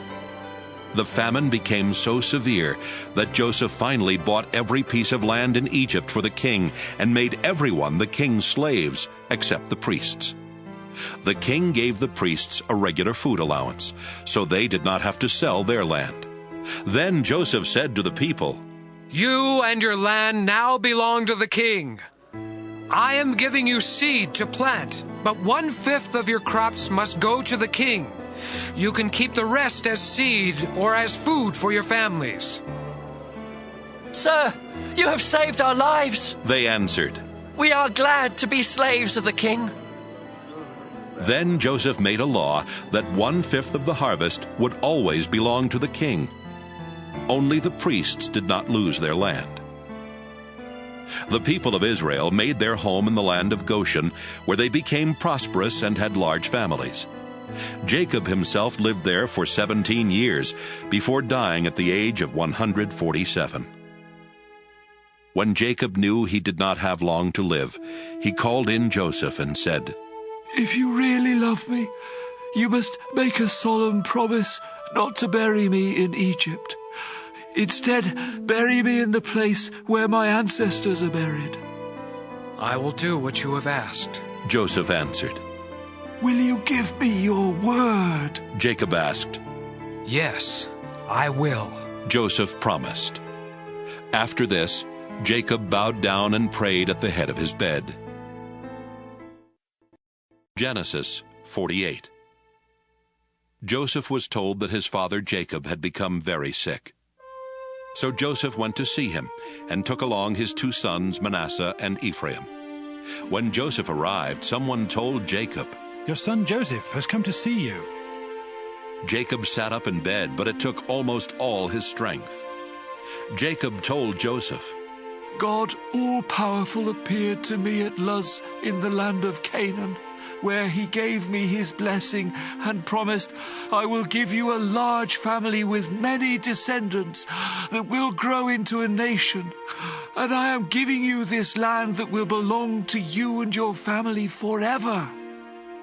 Then Jacob went on to say, "Joseph, your 2 sons Ephraim and Manasseh were born in Egypt, but I accept them as my own, just as Reuben and Simeon are mine. Any children you have later will be considered yours, but their inheritance will come from Ephraim and Manasseh. Unfortunately, your mother Rachel died in Canaan after we had left northern Syria and before we reached Bethlehem, and I had to bury her along the way." Jacob was very old and almost blind. He did not recognize the 2 boys, and so he asked Joseph, "Who are these boys?" Joseph answered, "They are my sons. God has given them to me here in Egypt." "Bring them to me," Jacob said. "I want to give them my blessing." Joseph brought the boys to him, and he hugged and kissed them. Jacob turned to Joseph and told him, "For many years I thought you were dead, and that I would never see you again. But now God has even let me live to see your children." Then Joseph made his sons move away from Jacob's knees, and Joseph bowed down in front of him with his face to the ground. After Joseph got up, he brought his 2 sons over to Jacob again.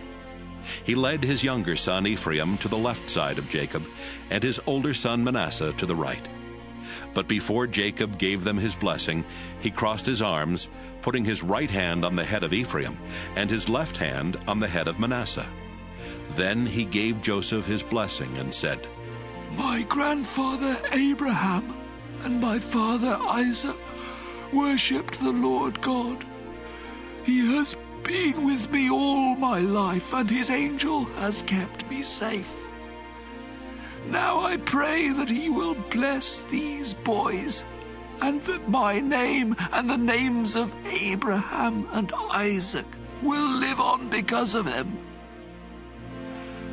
I ask God to give them many children and many descendants as well. Joseph did not like it when he saw his father place his right hand on the head of the younger son. So he tried to move his father's right hand from Ephraim's head and place it on Manasseh. Joseph said, Father, you have made a mistake. This is the older boy. Put your right hand on him. But his father said, Son, I know what I am doing. It's true that Manasseh's family will someday become a great nation, but Ephraim will be even greater than Manasseh, because his descendants will become many great nations. Jacob told him that in the future the people of Israel would ask God's blessings on one another by saying, I pray for God to bless you as much as he blessed Ephraim and Manasseh. Jacob put Ephraim's name first to show that he would be greater than Manasseh. After that, Jacob said, Joseph, you can see that I won't live much longer. But God will be with you and will lead you back to the land he promised our family long ago. Meanwhile, I'm giving you the hillside I captured from the Amorites. Genesis 49. Jacob called his sons together and said, My sons, I am Jacob, your father Israel. Come, gather around as I tell your future. Reuben, you are my oldest, born at the peak of my powers. You were an honored leader, uncontrollable as a flood. You slept with my wife and disgraced my bed. So you no longer deserve the place of honor.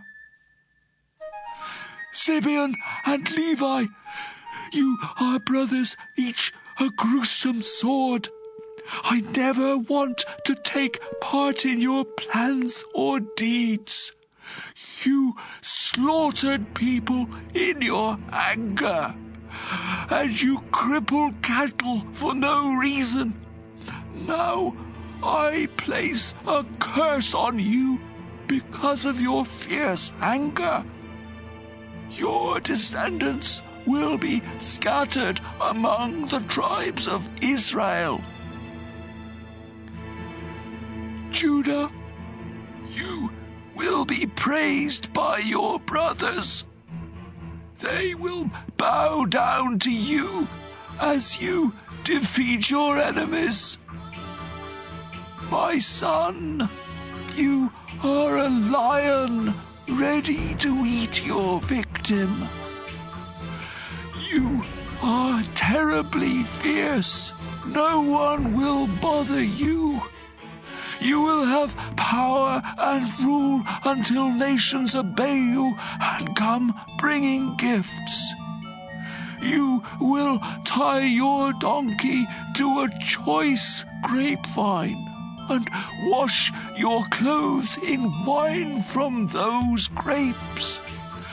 Your eyes are darker than wine, your teeth whiter than milk. Zebulun, you will settle along the seashore and provide safe harbors as far north as Sidon. Issachar, you are a strong donkey resting in the meadows. You found them so pleasant that you worked too hard and became a slave. Dan, you are the tribe that will bring justice to Israel. You are a snake that bites the heel of a horse, making its rider fall. Oh, Lord, I am waiting for you to save us. Gad, you will be attacked. Then attack your attackers. Asher, you will eat food fancy enough for a king.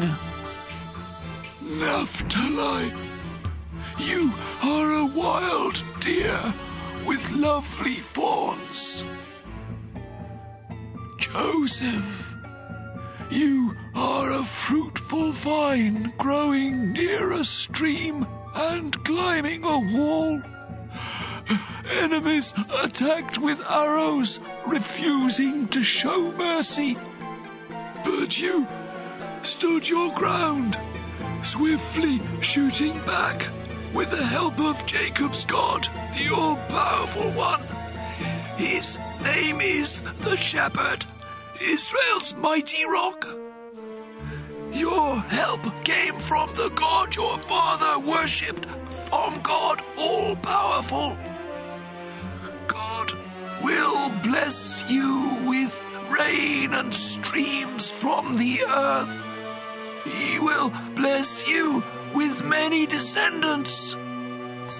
My son, the blessings I give are better than the promise of ancient mountains or eternal hills.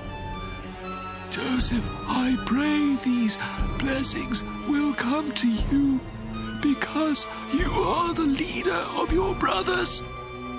Benjamin, you are a fierce wolf, destroying your enemies morning and evening. These are the 12 tribes of Israel. And this is how Jacob gave each of them their proper blessings. Jacob told his sons, Soon I will die, and I want you to bury me in Machpelah cave. Abraham bought this cave as a burial place from Ephron the Hittite, and it is near the town of Mamre in Canaan. Abraham and Sarah are buried there, and so are Isaac and Rebekah. I buried Leah there too. Both the cave and the land that goes with it were bought from the Hittites. When Jacob had finished giving these instructions to his sons, he lay down on his bed and died. Genesis 50. Joseph started crying, then leaned over to hug and kiss his father. Joseph gave orders for Jacob's body to be embalmed, and it took the usual 40 days. The Egyptians mourned 70 days for Jacob. When the time of mourning was over, Joseph said to the Egyptian leaders, If you consider me your friend, please speak to the king for me. Just before my father died, he made me promise to bury him in his burial cave in Canaan. If the king will give me permission to go, I will come back here. The king answered, Go to Canaan and keep your promise to your father.